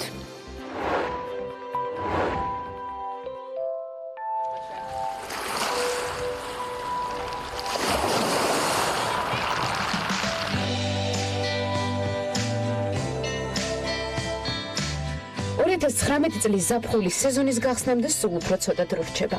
აჭარა ახალ სეზონს ოფიციალურად 15 ივნისს გახსნის. თუმცა ამის მიუხედავად ბათუმი ტურისტების ნაკლებობას მაინც არ უჩივის, რასაც შეიძლება ითქვას მზიანი ამინდებით ხელს უწყობს. სანაპიროზე უკვე შეინიშნებიან დამსვენებლები, რომლებიც მაისის მზეს ეკიცხებიან. შევხვდით როგორც ადგილობრივ დამსვენებლებს, ისე უცხოელ ვიზიტორებსაც, რომლებმაც ბათუმში ჩამოსვლა სწორედ გაზაფხულზე გადაწყვიტეს. ბათუმში თბილისიდან ჩამოვედით. მე და ჩემმა მეუღლემ გადავწყვიტეთ მთელი საქართველო მოვიაროთ და ყველა ღირსშესანიშნაობა ვნახოთ. საერთო ჯამში აქ ერთი კვირით ვჭერდებით. განსაკუთრებით ქალაქის არქიტექტურა ფხიბლავს. ჩვენ ამ მოგზაურობას დაახლოებით 10 წელი ვგეგმავდით და დღეს ჩამოვედით. ბევრი მსმენია ბათუმზე, ამიტომაც გადავწყვიტეთ მოგზაურობის დაგეგმვა. ძალიან სტუმართმოყვარე ხალხია, რომელიც კიდევ უფრო მეტ ხიბლს მატებს აქაურობას. რა თქმა უნდა, სამზარეულოც საუკეთესოა. ერთადერთი რაც გამოსასწორებელია აუზების ნაკლებობაა. მაგალითად, ჩემთვის, რომელსაც სხვა არ მიყვარს, ქალაქში ამიმართულებით უფრო მეტი ადგილი უნდა იყოს, სადაც აუზით სარგებლობის შესაძლებლობა გვექნებოდა. ასევე მომსახურების ნაწილში კარგი იქნებოდა თუ კვების ობიექტებში ბავშვების სივრცეები გაკეთდება. ეს იქნება ჩვენი რჩევა ბიზნესისთვის. ზაფხულის სეზონის გახსნამდე წამზომი უკვე ჩართულია. შესაბამისად, სამზადისიც საბოლოო ფაზაში შედის. როგორც აჭარის მთავრობის თავმჯდომარე თორნიკე რიჟვაძე ამბობს, ბულვარში ინფრასტრუქტურული სამუშაოები უკვე სრულდება. წელს ტურისტებს ასევე საშუალება ექნებათ ისარგებლონ განახლებული სკვერებით, რომლის კეთილმოწყობაც ბულვარის ტერიტორიაზე მიმდინარეობს. აქ იგეგმება როგორც მუსიკალური ფესტივალების ჩატარება, ასევე მინდა ვთქვა, რომ საქალაქო ინფრასტრუქტურის ნაწილში ბულვარში პრაქტიკულად ნახევარზე მეტი უკვე დასრულებულია ამ ყველაფრის მოწესრიგება, მოგვარება, ასევე მინდა ვთქვა, რომ წელს მთავარი აქცენტი გაკეთდება კიდევ ერთხელ ვამბობ ხარისხზე, ტურისტული პროდუქტების და სერვისების. შესაბამისად, ის ახალი სკვერები, რომელსაც ჩვენ ძალიან მალე მოვრჩებით ბულვარის შიდა ტერიტორიაზე, იქნება კიდევ ერთი ახალი მიზიდულობა აქ მობრძანებული სტუმრებისთვის. 2019 წლის 4 თვის მონაცემებით რეგიონში 9 მილიონამდე საერთაშორისო ვიზიტი განხორციელდა. განსაკუთრებული ზრდა კი ბათუმის აეროპორტში დაფიქსირდა. აეროპორტმა ავიაგადაზიდვების 42%-იანი ზრდა აჩვენა. იმის გათვალისწინებით, რომ აჭარის რეგიონი ტურისტების რაოდენობის მზარდი ტენდენციით გამოირჩევა, საქმიანი დილა არსებული აეროპორტის გაფართოების და ახალი აეროპორტის შესაძლო მშენებლობის თემითაც დაინტერესდა. ზოგადად აეროპორტის გამტარუნარიანობა საჭიროებს გაფართოებას, თუმცა ეკონომიკის სამინისტრო ეხლა აკეთებს კვლევას, ტექნიკურ-ეკონომიკურ კვლევას და ამ კვლევის დასრულების შემდეგ უკვე ჩვენ ჩამოყალიბდებით და მივიღებთ სტრატეგიულ გადაწყვეტილებას აეროპორტთან დაკავშირებით, რაც გულისხმობს გაფართოებას ერთის მხრივ, ან შესაძლოა აეროპორტი სხვაგანაც აშენდეს. ჩვენ ახლა უკვე ვართ იმ ეტაპზე, როცა ძალიან მალე გვეცოდინება და როგორც აღვნიშნე, მივიღებთ სტრატეგიულ გადაწყვეტილებას ზოგადად აჭარაში, გურიაში აეროპორტების განვითარებასთან დაკავშირებით და დარწმუნებული ვარ წლის ბოლომდე ეს გადაწყვეტილება გეცოდინებათ თქვენს.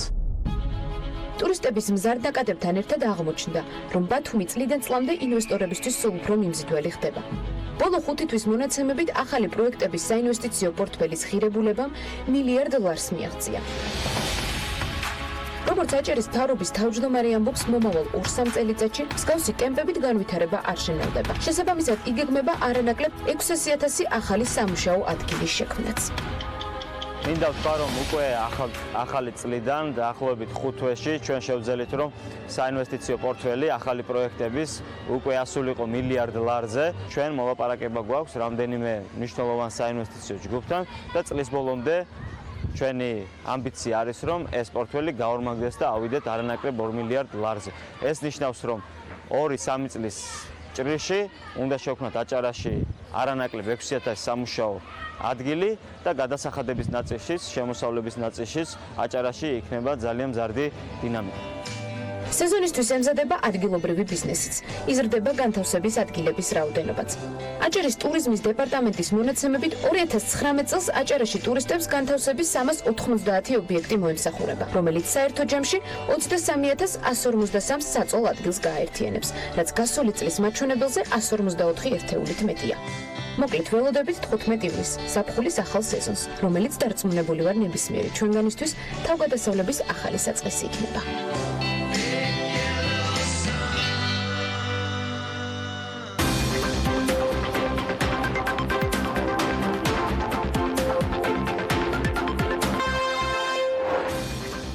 ეკონომიკის მინისტრის განცხადებით გეგმა, რომელიც მთავრობას აქვს და რაც ბიზნესისთვის სერვისების გაციფრულებას გულისხმობს, ინვესტორებს გადაწყვეტილებების მიღებას გაუადვილებს.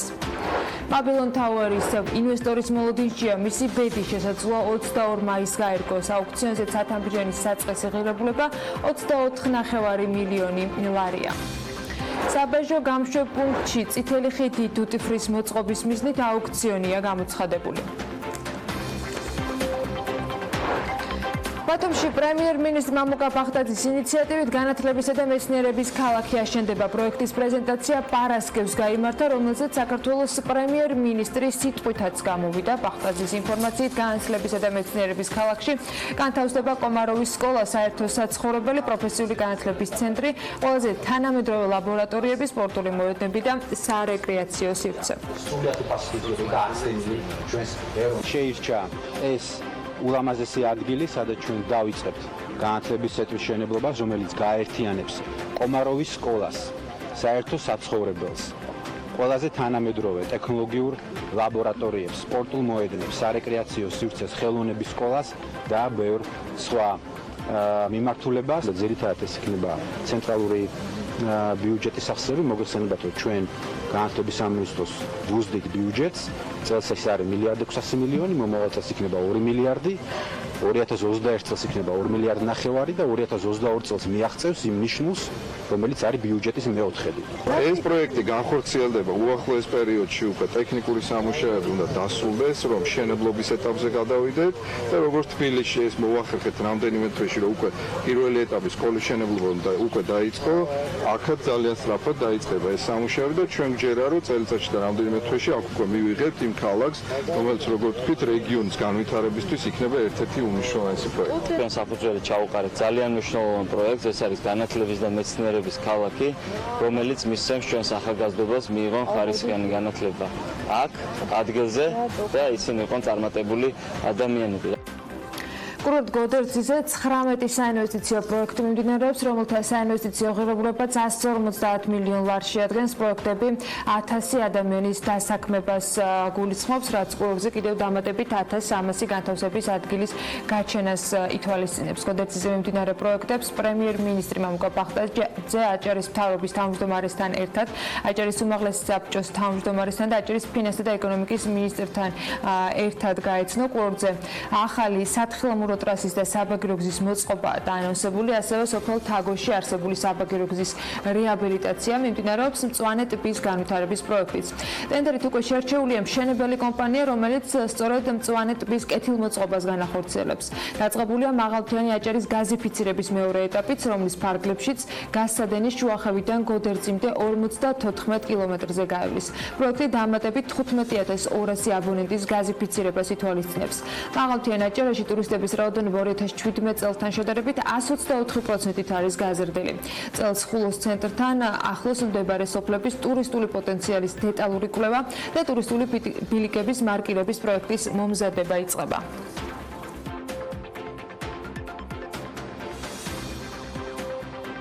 თიანაჭარას ახალი თაგოს ხალთის საფეხმავლო ტურისტული მარშრუტიც უნდა შეემატოს. ახალი ტურისტული მიმართულება პირველებმა რეგიონში მოქმედმა გიდებმა და ტურისტული სააგენტოების წარმომადგენლებმა უკვე გაიცნეს და როგორც აჭარის ტურიზმის დეპარტამენტის ტურისტული პროდუქტების განვითარების სააგენტო აღნიშნავს, მათივე ორგანიზებით იფოტურის მონაწილეებმა ხეობაში მოგზაურობა თაგოს ცნობილი საბაგიროდან დაიწყეს, რომელიც ხულოს ცენტრსა და ტრადიციულ აჭარულ სოფლებს ერთმანეთთან აკავშირებს. მარშრუტზე მოგზაურობისას საოჯახო უჯრახო-სასტუმრო სახლების მონახულებაც მოახერხეს. ვიზიტორებმა იქ არსებულ ტურისტულ სერვისებს გაეცნენ და ტყე დალაშქრეს, რომელიც სოფელ თაგოს სხალთის ხეობასთან აკავშირებს. ინფოტურები გიდებმა და ტურისტული კომპანიების წარმომადგენლებმა მუზეუმისა და სხალთის მონასტრის მონახულებით დაასრულეს. მთელი ეს პროექტი და პროგრამა ჯამში ტურისტებისათვის იქნება გათვლილი. გარემოს დაცვის და სოფლის მეურნეობის სამინისტროს დაცული ტერიტორიების სააგენტო კი განაგრძობს ეკოტურიზმის განვითარების ხელშეწყობას და სააგენტოში აქტიურად ემზადებიან ზაფხულის ეკოტურისტვის სეზონისათვის. რეაბილიტაცია ჩაუტარდა სათაფლიას, აკვეთილის ეკოტურისტული ინფრასტრუქტურას, ჩატარებული სამუშაოები კი დაცული ტერიტორიების სააგენტოს თავმჯდომარემ დაათვალიერა. სათაფლის აკვეთილში მოეწყო სათამაშო მოედანიც, მღვიმეში დამონტაჟებულია განათლების ახალი სისტემა და რესტავრაცია ჩაუტარდა პანორამულ გადმოსახეთ, საიდანაც იმერეთზე იშლება ხედი, ასევე ტერიტორიაზე დანერგილი არის ელექტრონული ბილეთების გაყიდვის სისტემა. სათაფლის აკვეთილი საქართველოს დაცული ტერიტორიების ერთ-ერთი მნიშვნელოვანი ძეგლია, სადაც დინოზავრის ნაკვალევი აღმოჩენილი. 2018 წლის მონაცემებით კი სათაფლიას ჯამში 81,500 ვიზიტორი სტუმრობდა. თბილისის ღამის ეკონომიკის კვლევაზე ტენდერი ხელახლა გამოცხადდა. მერიამ თბილისის ღამის ეკონომიკის კვლევის სტრატეგიის და სამოქმედო გეგმის სახელმწიფო შესყიდვა 16 მაისს კიდევ ერთხელ გამოაცხადა. სატენდერო პირობების მიხედვით კი წინადადებების მიღება 25 მაისს უნდა დაიწყოს და 28 მაისს დასრულდეს. შესყიდვის სავარაუდო ღირებულება 135,000 ლარია. თბილისის ღამის ეკონომიკის ამჟამინდელ მდგომარეობასთან დაკავშირებით მოკლებადებში კვლევაზე დაფუძნებული გრძელვადიანი სტრატეგიის და სამოქმედო გეგმის შემუშავება არის მიზანშეწონილი, აღნიშნულია თავად ამ ტენდერში და როგორც იქვეა განმარტებული, აქტიობებმა ხელი უნდა შეუწყოს როგორც მოქალაქეების ცხოვრების ხარისხის გაუმჯობესებას და ქალაქის ურბანულ განვითარებას ღამის პერიოდში, ასევე მოსახლეობის ჩართულობის და აქტიურობის ზრდას.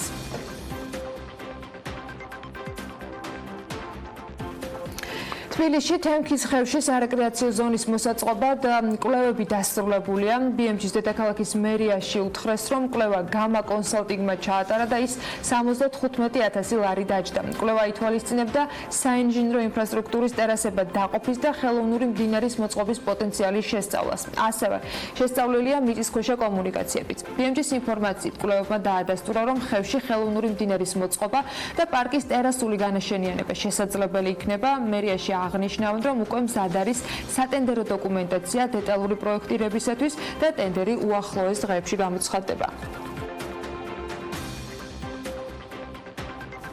საქართველოს აზარტული თამაშების ერთ-ერთი უმსხვილესი მოთამაშე საჭერაბეთის საკონტროლო პაკეტის მფლობელი ირლანდიური ბუკმეიკერის Pirveli's აქციონერთა კრებაზე კი კომპანიის სახელის ცვლილება გადაწყდა. Pirveli ამიერიდან უკვე ოპერირებას ბრენდული სახელით Flutter-ით გააგრძელებს. Flutter-ის შვილობილი აჭარაბეთში BMG-ს განუცხადეს, რომ ისინი რებრენდინგსა და სახელის ცვლილებას თავად არ გეგმავენ. კომპანიის აღმასრულებელმა დირექტორმა პიტერ ჯექსონმა თქვა, რომ კომპანიის ახალი სახელი არის გამაერთიანებელი და მასში კომპანიის რომელიმე ცალკეული საქმიანობა განსაკუთრებით ხაზგასმული არ არის. გასული თვის განმავლობაში კომპანიამ 2019 წლის პირველი კვარტლის ფინანსური ანგარიშგებაც წარადგინა. Flutter-ის შემოსავალი 17% არის გაზრდილი და ზრდა ძირითადად ავსტრალიისა და ამერიკის შეერთებული შტატების ბაზრებს უკავშირდება.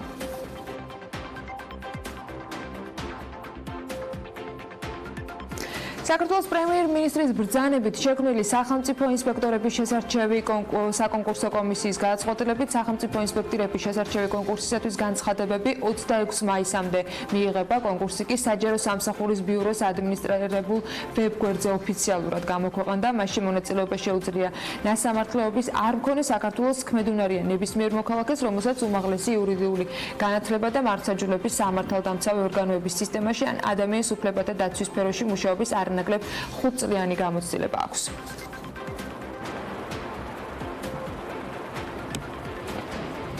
საერთაშორისო ვაჭრობა წლიდან წლამდე იზრდება და 2018 წელს მან $18 ტრილიონ მიაღწია. ვაჭრობის გაფართოება საერთაშორისო სატრანსპორტო ინფრასტრუქტურაზე მოთხოვნას ზრდის, პირველ რიგში კი საზღვაო გადამზიდვებზე.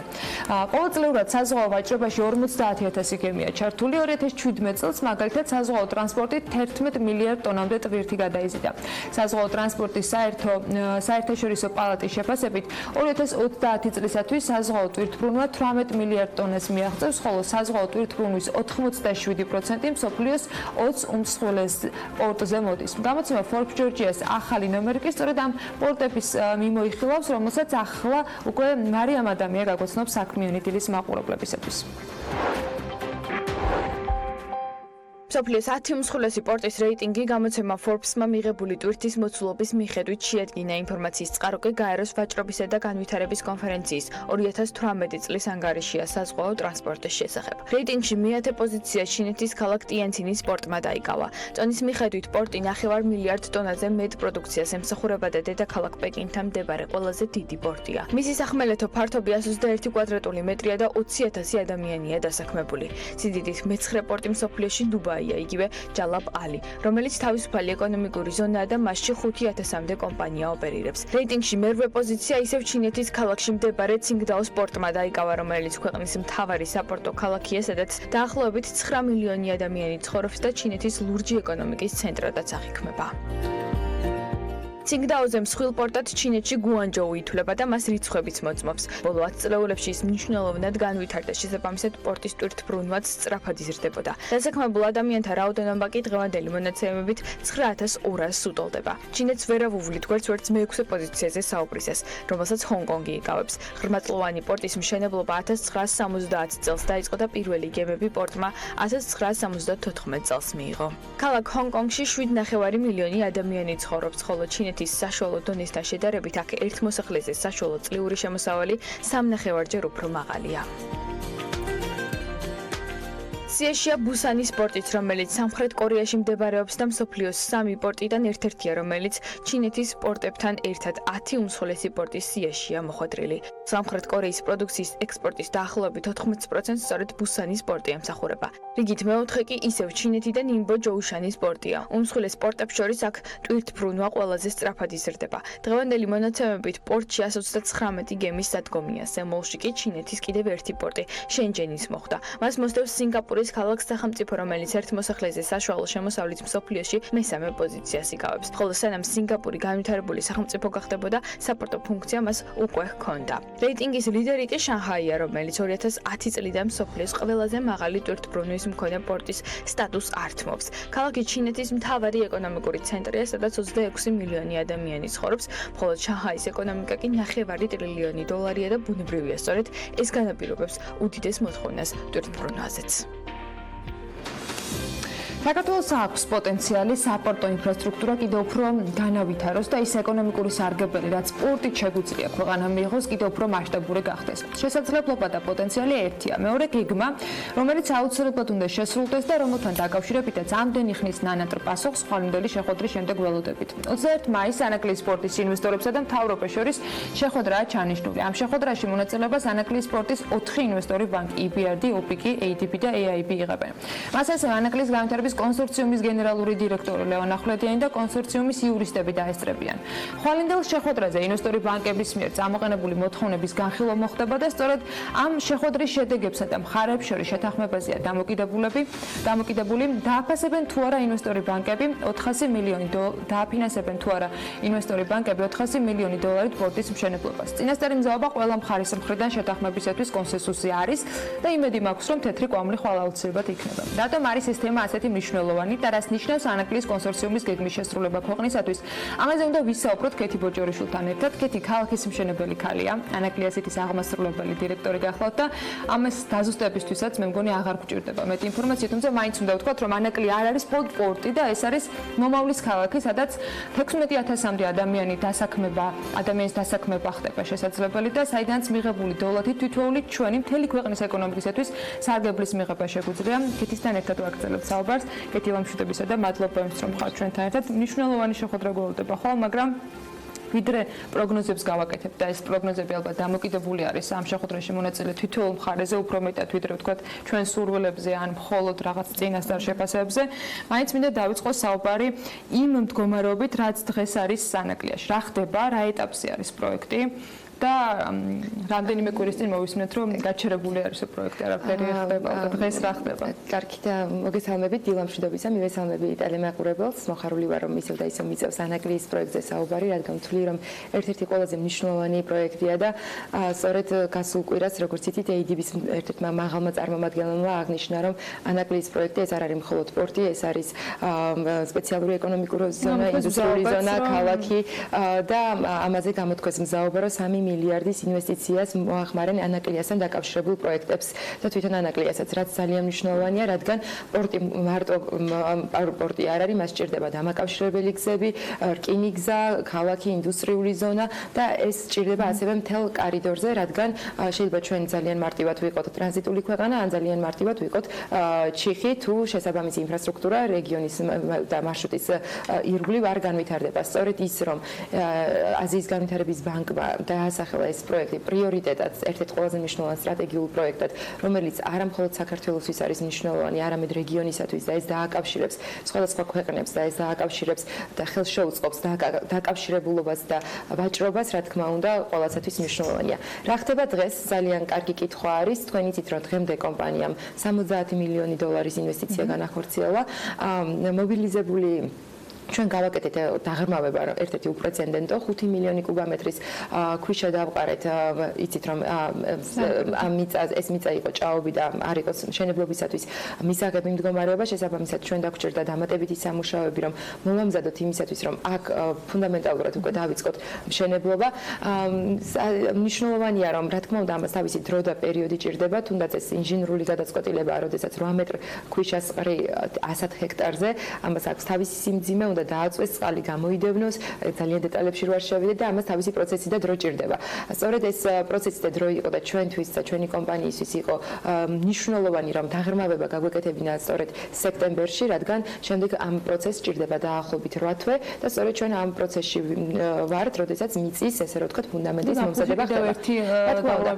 ამ პერიოდში უკვე ჩვენ ჩავატარეთ ტენდერი ამ წეების შესყიდვაზე, რომელიც ერთ-ერთი ყველაზე უმსხვილესი ტენდერი არის, იცით რომ მოიგო Hyundai-ის კომპანიამ, ასევე დამატებით ამ წეებზე მოიგო ჩინურმა კომპანიამ CPMC, ეს ჩვენ ჩავატარეთ ტენდერი, საერთაშორისო ტენდერი, ძალიან ესე რომ ვთქვათ, დიდი კონკურენციის, რომელიც სადაც შევისყიდეთ მთავარ მშენებელს, გენერალურ კონტრაქტორს, რომელიც საბიდან ბოლომდე პასუხისმგებელი იქნება, რომ გასაგები ბოლომდე, ესე რომ ვთქვათ, ერთ გასაგები ჩაგვაბაროს სპორტის და უახლოეს მომავალში ჩვენ ამ კომპანიასაც დავასახელებთ, რომელიც უკვე ყველაფერი, ესე რომ ვთქვათ, წარმატების შემთხვევაში ჩვენ შევძლებთ მშენებლობის განახლებას უახლოეს მომავალში. ამიტომ მშენებლობის ნაწილში მინდა აღნიშნო, რომ ყველაფერი თავის, ესე რომ ვთქვათ, განრიგის და იმ სქედულის მიხედვით მიმდინარეობს, რომელიც იყო დაგეგმილი და ამ მხრივ, რა თქმა უნდა, შეფერხებები არ არსებობს.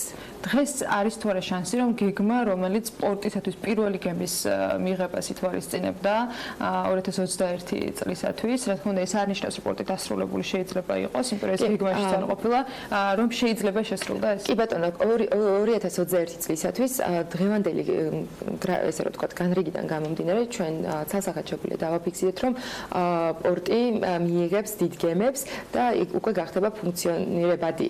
თუმცა არის ძალიან ბევრი სხვა დეტალიც, იცით რომ გადამწყვეტი შეხვედრა არის ხვალ, ამაზე ცოტა მოგვიანებით ვისაუბრებ, ასევე არის გადამწყვეტი ფაქტორი რკინიგზის და გზის მიყვანა, რომელიც პორტს დაუკავშირდება, რადგან თუ რკინიგზა და გზაც თავის ვადებში არ განხორციელდა, რა თქმა უნდა, პორტის იქ მუშაობას აზრი ეკარგება. ამიტომ აი ამ ყველაფერზე ჩვენ ხვალ ვისაუბრებთ და უკვე დარწმუნებული ვარ, ესე რომ ვთქვათ, შევჯერდებით და უკვე ახალი, ესე რომ ვთქვათ, თუ რამე ცვლილებები არის გასაკეთებელი ამ ცვლილებების მოდიფიკაციის საფუძველზე, ჩვენ წარვადგენთ ახალ გეგმას, სადაც ყველა მხრიდან პარტნიორების ვალდებულებები და მოვალეობები იქნება განსაზღვრული და რა თქმა უნდა ჩვენ ამას შევასრულებთ. პატარა ხაზიც ასევე მინდა გაუსვა, კიდევ ისევ და მომყავს აზიის განვითარების ბანკის მაღალი თანამდებობის წარმოადგენელი. კითხავდა, მინდა რომ დავიწყოთ საწყისდაპირიდან, იმიტომ რომ 3 მილიარდი ეს არ არის მხოლოდ სპორტისთვის, შენ სახსენე ქეთი ეს ნაწილი და ეს თანამშრომლობა არ დაწყებულა არც დღეს, არც გუშინ და არც მხოლოდ საომავლო გეგმას არ უკავშირდება. ეს ბევრად ადრე დაწყებული თანამშრომლობა, მათ შორის ანაკლის კონსორციუმთან თანამშრომლობის გარდა სახელმწიფოსთან თანამშრომლობით, რომელიც იგივე გზების და რკინიგზის დაფინანსებას უკავშირდება. აზიის განვითარების ბანკმა ესე ვთქვათ, შუა კორიდორი, რომელზეც ჩვენ ახლა ვსაუბრობთ, შუა მარშრუტი დააყენა პრიორიტეტულად და ეს არის მნიშვნელოვანი და ამისი ესე ვთქვათ, ძალიან დიდი წვლილი ანაკლის კონსორციუმმა და ანაკლის სიტის კომპანიებმა მიიღეს, რადგან ჩვენ დავანახეთ ძალიან დიდი პერსპექტივა თუ ამ ინფრასტრუქტურას რამდენად ძალიან დიდი შესაძლებლობა მოაქვს თვითონ მარშრუტისთვის და მარშრუტზე მყოფი ქვეყნებისათვის. ისევ და ისევ მინდა აღვნიშნო, რომ როდესაც მსგავსი მსხვილი ინფრასტრუქტურა ხორციელდება, ჩვენ ვნახულობთ, რომ აზერბაიჯანში განხორციელდა უკვე პორტის ესე ვთქვათ, ახალი ფაზა და უკვე გაძლიერებული მასშტაბებით არის. ასევე რკინიგზის მოდერნიზაცია ხდება. ხედავთ, რომ ყაზახეთში ხდება აქტაუს პორტის განახლება, ასევე ახალი პორტი აშენდა კირიკის პორტი. ხედავთ თურქმენეთში, რომ საერთოდ სრულიად ახალი უახლოესი ტექნოლოგიებით აღჭურვილი პორტი აშენდა. ხედავთ ჩინეთისა და ყაზახეთის საზღვარზე ხორგოსის მშრალ პორტს და სპეციალურ ეკონომიკურ ზონას. ანუ ეს არის მომენტუმი, რასაც ქვია და მაქსიმალურად მნიშვნელოვანია, რომ ჩვენ გამოვიყენოთ ეს შესაძლებლობა, რადგან ისევ და ისევ დავესაცხები ჩემი ყაზახი კოლეგის სიტყვებს, რომ ტვირთი არის როგორც წყალი, თუ პატარა დაბრკოლებას შეუქმნი, ძალიან მარტივად პოულობს ახალ გზებს. მარშრუტები ბევრია, რა თქმა უნდა, ტვირთი ყოველთვის გადაადგილდება ერთი პუნქტიდან მეორე პუნქტზე. მთავარია, რომ ეს მარშრუტი იყოს კონკურენტუნარიანი, ჩვენ ვიყოთ კონკურენტუნარიანები და მაქსიმალურად შევეცადოთ, რაც შეიძლება უფრო მეტი ტვირთის წამოღება ამ მარშრუტზე. ამ მაღალ კონკურენციაში ჩვენ ჩამოთვალეთ ყველა პორტი, რაც ახლა უახლოს წარსულში და მომავალში განახლდება და განახლდა. აზიის განვითარების ბანკმა რა დაინახა საქართველოში, რატომ არის მისთვის საინტერესო, რა მოცულობაზე არის საუბარი, იმიტომ რომ ბევრი აზრი მოვისმენთ ამას დაკავშირებით, რამდენად არსებობს საერთოდ ტვირთი საიმისოდ, რომ ანაკლის სპორტს კონდეს. ჩვენ თუ გადავხედავთ სტატისტიკას, მე მინდა აღვნიშნო, რომ წლევანდელი სტატისტიკა იყო აბსოლუტურად ძალიან კარგი, გვაქვს დიდი ზრდა, თითქმის 40%-მდე. გამართლა პროგნოზი, რომელიც მათ შორის ერთი წლის წინ ამსუდეს. არავის არ ჯეროდა ამ პროგნოზის.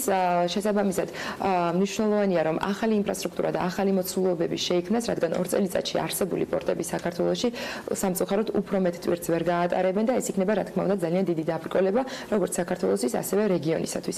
ასევე მნიშვნელოვანია, რომ არა მხოლოდ ესე ვთქვათ, იგივე ტვირთებისზე უნდა დავჯერდეთ, თუ ჩვენ უკვე შევქმნით ახალ საიმედო ინფრასტრუქტურას, რომელიც წელიწადში 100% გამართულად იმუშავებს, რომელიც შეძლებს დიდი გემების მიღებას და თქვენ იცით, რომ არსებული ინფრასტრუქტურიდან გამომდინარე საქართველოში მხოლოდ 25% გემების შემოდის, რომელიც შავ ზღვაში დაცურავს და შესაბამისად 75% გემების ჩვენ ვერ ვიღებთ, სწორედ იმ გამომართავი ინფრასტრუქტურის გამო, რომელიც ჩვენ გვაქვს. ეს არის დამატებითი ახალი შესაძლებლობა და ჩვენი ამბიციაც ეს არის, რომ საქართველო ახალ ნიშნულზე ავიდეს, ახალ სტანდარტებზე ავიდეს და უფრო მეტი შესაძლებლობა საქართველომ გამოიყენოს, რაც დღეს არსებობს. ჩვენი პირველადი და მეორადი ბაზრები იცით, რომ ეს არის კავკასია და ცენტრალური აზიის ქვეყნები და აბსოლუტურად ტვირთნაკადი, რომელიც კავკასიაზე და ცენტრალურ აზიაზე მოდის, ჩვენი პორტისთვის და სხვა პორტებისათვის საქართველოში ეს არის ძალიან დამაკმაყოფილებელი, მაგრამ რა კიდე გვაქვს ამბიცია, რომ ჩვენ მოვიზიდოთ დამატებითი ტვირთები ჩინეთიდან და მოვიზიდოთ დამატებითი ტვირთები იგივე თუნდაც ინდოეთიდან, რომელიც ევროპისკენ მიემართება და საქართველოს ამ შემთხვევაში ერთ-ერთი ძალიან უმოკლესი და ეფექტური და კონკურენტუნარიანი მარშრუტი არის, რა თქმა უნდა, გამართული ინფრასტრუქტურის შემთხვევაში. ასე რომ ისევ და ისევ ალბათ სკეპტიკურად რომ განვეწყოთ ამ პესიმიზმზე ვისაუბროთ, მე მგონი უფრო შესაძლებლობებზე უნდა ვილაპარაკოთ. ეს შესაძლებლობები დღეს მსოფლიოში არის და აქ უკვე ჩვენზეა დამოკიდებული რამდენად გამოვიყენებთ.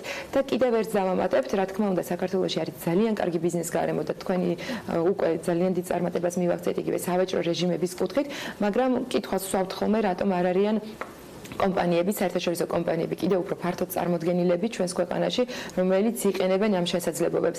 სწორედ ერთ-ერთი მნიშვნელოვანი ფაქტორი არის ლოჯისტიკა და გამართული ინფრასტრუქტურა, სადაც კომპანია შეძლებს მოვიდეს, იყოს გამართული ინდუსტრიული ზონა, ესე რომ ვთქვათ, და არ დაახარჯოს დრო მიწის მოძებნაში, ინფრასტრუქტურის განმარტებაში, დენის დაერთებაში და ასე შემდეგ. ქალაქის კონცეფცია, რომელიც უკავშირდება პორტს და რომელიც მეწაღარ მახსენე კონკრეტული რიცხვები 16,000-მდე ადამიანის გასაგები შესაძლებლობას იძლევა, გარდა იმისა, რომ ვთქვათ, გააჩენს ბევრი კომპანიისათვის მიმზიდველობის ცენტრსაც ისინი ძალიან მარტივად შეძლებენ. ჩვენი მიზანია, რომ სწორედ ეს ანაკლიის სპეციალური ეკონომიკური ზონა პირველ რიგში გახდეს პლატფორმა ქართული კომპანიებისათვის, რადგან ეს იქნება მათი გაზრდის პერსპექტივა ექსპორტზე ორიენტირებული კომპანიებისათვის და ასევე ჩვენი მიზანია, რომ ანაკლია იყოს პლატფორმა საერთაშორისო კომპანიებისათვის. იქ იქნება ყველა ის ინფრასტრუქტურა მოწესრიგებული, რომელიც საერთაშორისო კომპანიებისათვის არის მნიშვნელოვანი და მივცეთ კომპანიებს შესაძლებლობა, რომ საქართველოს პირველ რიგში, რა თქმა უნდა, უნდა ვიყოთ ობიექტურად უნდა შევაფასოთ, ესენი გამოიყენონ დასაწყობებისათვის თავიანთი ტვირთვის, რომელიც ცენტრალური აზიისთვის და კავკასიისთვის არის, ხოლო შემდგომ უკვე აქ მოხდეს დამატებითი ღირებულების შექმნა, როგორიც არის აწყობა, შეფუთვა, გადაფუთვა, წარმოება. რა თქმა უნდა, ეს ყველაფერი ჰაერიდან არ მოდის, ეს არ მოდის ერთ დღეში, მაგრამ როდესაც არის მიზანმიმართული მუშაობა, უკვე ყველაფერი შესაძლებელია. სწორედ კვლევებმა აჩვენეს, რომ შეგვიძლია ჩვენ ავითვისოთ შემდეგი 10 წლის განმავლობაში დაახლოებით 500-მდე ჰექტარი მიწა, რომელიც შექმნის დაახლოებით 16,000 სამუშაო ადგილს. გვაქვს სექტორები იდენტიფიცირებული, რომლებსაც გააჩნიათ უფრო მეტად დიდი პოტენციალი, რომ საქართველოში იყვნენ და ჩვენ იცით, რომ ბოლო 2 წლის განმავლობაში ძალიან აქტიურად მუშაობთ ამ კომპანიებთან კავშირების დამყარებაში, დარწმუნებაში, რადგან პირველ რიგში ჩვენ რეგიონში უნდა დავარწმუნოთ, შემდეგ ქვეყანაში და უკვე შემდეგ პროექტში.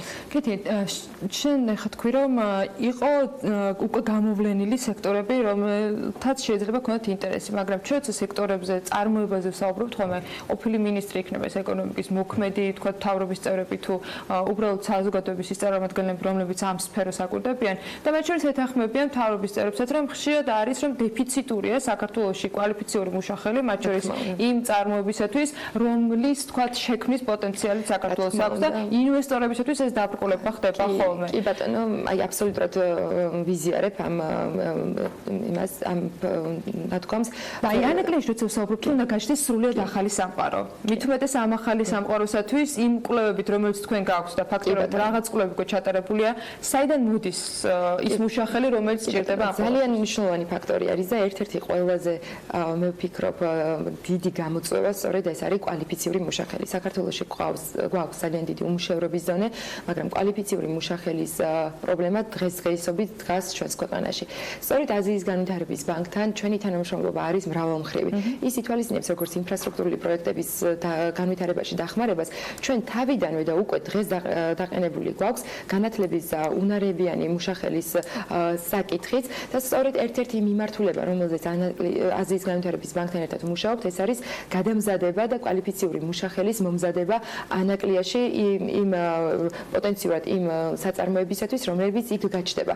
შესაბამისად, კომპლექსურია ჩვენი თანამშრომლობა, ჩვენ სხვადასხვა მიმართულებით მუშაობთ, დონორებთან მუშაობთ ძალიან აქტიურად და ისევ და ვიტყვი, რომ ამ ანაკლიდან ჩვენ ამას არ უყურებთ, რომ თავისით მოხდება. ამიტომ უკვე ჩართულები ვართ ამ მიმართულებით და აზიის განვითარების ბანკმა დაგვიდასტურა მათი მზაობა, რომ კონკრეტულად მიზანმიმართულად და მასშტაბურად მოახდენს გადამზადებას ანაკლის სპეციალური ეკონომიკური ზონისთვის. უბრალოდ რომ ავღნიშნოთ, დღეს მთელი საქართველო ემსახურება პორტებს, სადაც შემოდის გემი, რომლის მოცულობა არის დაახლოებით 1300 ტეუს კონტეინერის მოცულობა. და მთელი საქართველო აი ამას ემსახურება. თქვენ წარმოიდგინეთ, რამდენი შესაძლებლობა გაჩნდება, როდესაც შემოვა ორჯერ დიდი 3000-იანი, 4000-იანი, 5000-იანი, უკვე აღარ ვსაუბრობ 10000 ტეუს მოცულობის გემები. ეს რა თქმა უნდა ჩვენი მცირე და საშუალო ბიზნესისათვის არის ძალიან დიდი პერსპექტივა, ძალიან დიდი მოთხოვნები გაჩნდება სასაწყობო მეურნეობებზე, ლოგისტიკაზე, მომსახურებაზე, სერვისებზე, რა თქმა უნდა, უკვე სასწავლო ბიზნესზეც, ვაჭრობაზე და ეს უკვე ეს არის ერთი ქალაქი, რომელსაც ჭირდება ყველაფერი. და ამ ქალაქისათვის გადამზადების ის კომპონენტი, რომელიც ADB-სთან გაქვთ თქვენ გათვლილი, გულისხმობს თუ არა, მხოლოდ თქვათ მანაკლის მაცხოვრებლებისათვის ამ შეთავაზებას, ეს იქნება თელ დასავლეთ საქართველოს გამომდინარე იქიდან, რომ მნიშვნელოვანი მნიშვნელოვანია მუშახელი, აქ ავტომატურად დასაქმდება ანაკლის მაცხოვრებლები, რა თქმა უნდა, პირველ რიგში შეიძლება მოხდეს ზუგდიდიდანაც სიარული ეგრე რომ ვთქვათ სამსახურეობრივ ადგილებზე, მაგრამ გრძელვადიან პერსპექტივაში ჩვენი მიზანია, რომ უფრო მეტი ღირებულების მქონე სამუშაოების შეიქმნას, გაიზარდოს ეფექტიანობა. თქვენ იცით, რომ 50% დაახლოებით პირდაპირ თუ არაპირდაპირ სოფლის მეურნეობაშია ჩართული, ამიტომ ამათი გამსხვილებაც საჭირო არის და შესაბამისად გამოთავისუფლებული მუშახელის სხვა სექტორებში დასაქმებაც. ამიტომ მნიშვნელოვანია სტრატეგიულად შევხედოთ ამ ყველაფერს და სწორედ აზიის განვითარების ბანკის ერთ-ერთი დიდი როლი იქნება ამ მიმართულებით მუშაობა და სტრატეგიულად ხედვა. რა თქმა უნდა, გახსნილი იქნება ანაკლის პროექტი ყველასათვის, თუმცა ბუნებრივი პროცესი წავა და ბუნებრივი პროცესი ეს რა თქმა უნდა, რაც უფრო ახლოს არის დასახლებული პუნქტები, პირველი ეტაპისთვის რა თქმა უნდა, იმათ უფრო დიდი კონკურენტუნარიანობა გააჩნიათ, რომ ამ პროექტში და იგივე ეს მე კიდევ ხაზი მინდა გაუსვა. ეს არის ის საწარმოები, რომლებიც ისარგებლებენ ანაკლის სპორტით და სპეციალური ეკონომიკური ზონით და უკვე ისინი შექმნიან სამუშაო ადგილებს ჩვენს პროექტში. თუმცა არ არის ერთადერთი პარტნიორი ADB და ხვალინდა შეხვედრაზეც მხოლოდ ADB არ იქნება წარმოდგენილი, აქ 4 უმსხვილესი საერთაშორისო ინსტიტუტია. კი ბატონო, გეთანხმებით და მნიშვნელოვანია, რომ სწორედ 4 უმსხვილესი საერთაშორისო პარტნიორის ჩართულობა ამ პროექტში მიანიშნებს საერთაშორისო ესე რომ ვთქვათ მნიშვნელობას ამ პროექტზე. ასევე რა თქმა უნდა, ნდობას და ასევე რომ ეს პროექტი ყველა დონეზე და ყველა საფეხურზე განხორციელდება საერთაშორისო სტანდარტების მიხედვით და რა თქმა უნდა, იგივე ამ დონორებს გააჩნიათ ძალიან დიდი გამოცდილება განსაკუთრებით მსგავსი პროექტების მშენებლობის და განვითარების კუთხით და მათი გამოცდილების გაზიარება უკვე თუნდაც ზონაში, მართვაში, შემდგომი აქტივობებისათვის არის მნიშვნელოვანი და ერთს დავასუსტებ, რა თქმა უნდა, აქ ჩვენი შედეგი არ არის უბრალოდ პორტის აშენება. ჩვენი შედეგია იქნება გამართული პორტის მუშაობა. და სწორედ ფინანსური ინსტიტუტების ჩართულობა და იმ პირობების დაზუსტება ხდება ამ მიზნით, რომ ჩვენ უბრალოდ კი არ ავაშენოთ პორტი, არამედ ეს იყოს წარმატებული პორტი და მას არ შეექმნას რაიმე ტიპის დაბრკოლება მომავალში. ამიტომ ამ ყველა რისკების შეფასება მოხდა დღეს და ამ რისკების დაყენება მოხდა და ამ პირობების მოლაპარაკება უკვე განხორციელდება ხვალ და შემდეგი 2 კვირის განმავლობაში.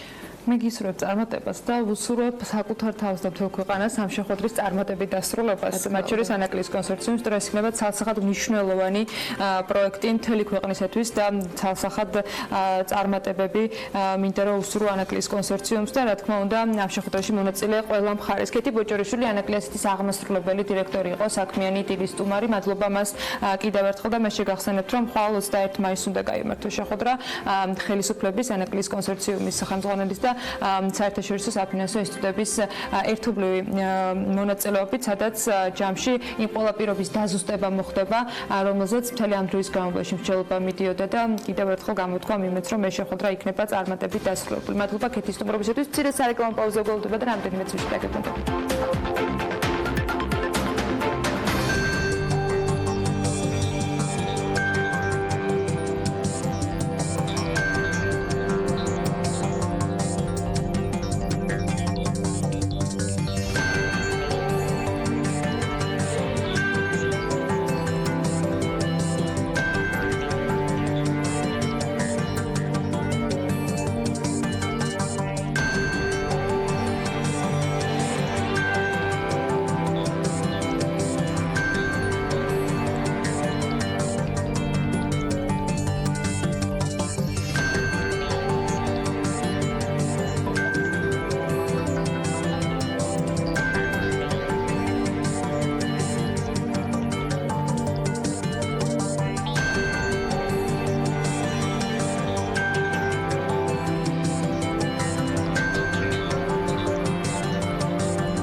გაზიარეთ ცოდნა ამ სლოგანით საქართველოს დამოუკიდებლობის 101 წლის თავის აღსანიშნად ემზადება 26 მაისის ღონისძიებები დაგეგმილია როგორც თბილისში, ასევე კიდევ 12 ქალაქში საქართველოს მასშტაბით. დამოუკიდებლობის დღისადმი მიწყობილ ღონისძიებაში წელს განსაკუთრებით აქტიურად კერძო სექტორია ჩართული. ბიზნესის აქტივობის შესახებ თათია ჩაფიჩაძე მოგვიბზადა სიუჟეტი და ამ სიუჟეტის შემდეგ უკვე 26 მაისის ღონისძიებებზე უფრო ცლად და დეტალურად სტუდიაში სტუმრებთან ერთად ვისაუბრებთ.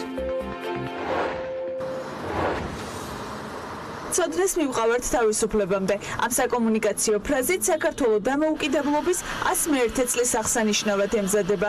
საწლისი საბრძოლო მომზადების ცენტრის რეკრუტებმა სამხედრო ფიცი დადეს. ქვეყნის ხუთ სხვადასხვა ლოკაციაზე ფიცის დადების ცერემონიალი გაიმართება. თბილისსა და საქართველოს 12 ქალაქში კი არაერთი გასართობ შემეცნებითი ღონისძიებაა დაგეგმილი. სახელმწიფო დროშებით ქალაქების გაფორმება უკვე დაიწყო. სპეციალურად ამ დღისთვის დროშებით შეიფუთება აეროპორტები და საბაჟოები. უახლესი ისტორიის უმნიშვნელოვანეს დღესასწაულში კი წელს 200-მდე კომპანია ჩაერთვება. დამოუკიდებლობის დღისადმი მიძღვნილ ღონისძიებაზე საკუთარ ცოდნას წარმატების გზებსა და გამოცდილებას დაინტერესებულ პირებს გაუზიარებენ როგორც მსხვილი ბიზნეს სექტორის წარმომადგენლები, ასევე სტარტაპ კომპანიები. კერძო სექტორი რუსთაველის გამზირზე წარმოდგენილი იქნება, როგორც აღნიშნეთ, დიდი ნაწილი სტარტაპერების მხარე საწარმოო საქართველოს ფარგლებში, რომლებიც თემიდან გამომდინარე გაგვიზიარებენ ცოდნას. მაქსიმალურად შეეცდებიან, რომ პროდუქციაზე გადატანილი იყოს წლევანდელი თემა, რომ მომხმარებელმა კიდევ უფრო მეტი ინფორმაცია მიიღონ იმ ადამიანების შესახებ, თუნდაც ვისაც ვამაყობთ როგორც წარსულიდან, ასევე არიან ჩვენი თანამედროვეები. სახელმწიფო დროშის როგორც სახელმწიფოებრივი სიმბოლიკის ერთ-ერთი მთავარი შემადგენელი ნაწილის აქცენტირების მიზნით საქართველოს ბანკის ცენტრალურ ოფისზე ხუთჯვრიანი დროშა გამოიფინება. დროშაზე აქცენტირებულ კამპანიას, რომელსაც გამოფინე დროშა შენს კედელზე ქვია, ბანკი უკვე მეოთხე წელია ახორციელებს. ასევე ტრადიციულად წელსაც ქვეყნის ერთ-ერთი უმსხვილესი ფინანსური დაწესებულება ახალ საიმიჯო ვიდეო რგოლსაც ამზადებს. ჩვენი კამპანიის მთავარი მესიჯი არის ის, რომ მოუწოდოთ სრულად საქართველოს ეს განსაკუთრებულად მნიშვნელოვანი დღე აღნიშნოთ ერთგვარი ჟესტით და გამოფინოთ ჩვენი სახელმწიფოს სიმბოლო დროშა. საქართველოს ბანკი ტრადიციულად წელსაც სათაოს შენობაზე გამოფენს უზარმაზარ საქართველოს დროშას და ამით მიულოცავს სრულად ქვეყანას ამ დღეს და ასევე ძალიან საინტერესო ვიდეო გვექნება. ამიერიდან საქართველოს დამოუკიდებლობის დღეს განსაკუთრებულად იზეიმებს კომპანია Coca-Cola-ც. მიუხედავად იმისა, რომ 80 მილიარდ დოლარად შეფასებული საერთაშორისო ბრენდი თავის პროდუქციაზე სხვა ლოგოტიპს უიშვიათეს შემთხვევაში იყენებს, 26 მაისი ამ ჩამონათვალში მოხვდა. ახალი სიმბოლიკით გაფორმებული 2 მილიონამდე ბოთლის სარეალიზაციო ქსელში უკვე გაეშვა. 26 მაისის ლოგოტიპი დატანებული იქნება Coca-Cola-ს ბრენდირებულ ჭიქებზეც. ჩვენთვის საქართველოში საამაყოა 26 მაისი, ჩვენთვის დამოუკიდებლობის დღის აღნიშვნა. ამიერიდან ტრადიციულად 26 მაისი და Coca-Cola იქნება ქართველი მომხმარებლისთვის ერთ ლოგოტიპში გაერთიანებული. მთელი ქვეყნის მასშტაბით ქართველმა მომხმარებელმა ნახევარლიტრიან 2 მილიონ ბოთლზე შეუძლია ნახოს Coca-Cola-ს და 26 მაისის გაერთიანებული ლოგოტიპი. დამოუკიდებლობის დღისადმი მიძღვნილი ღონისძიებები მთელი საქართველოს მასშტაბით დილის 10 საათიდან დაიწყება და მთელი დღის განმავლობაში გაგრძელდება.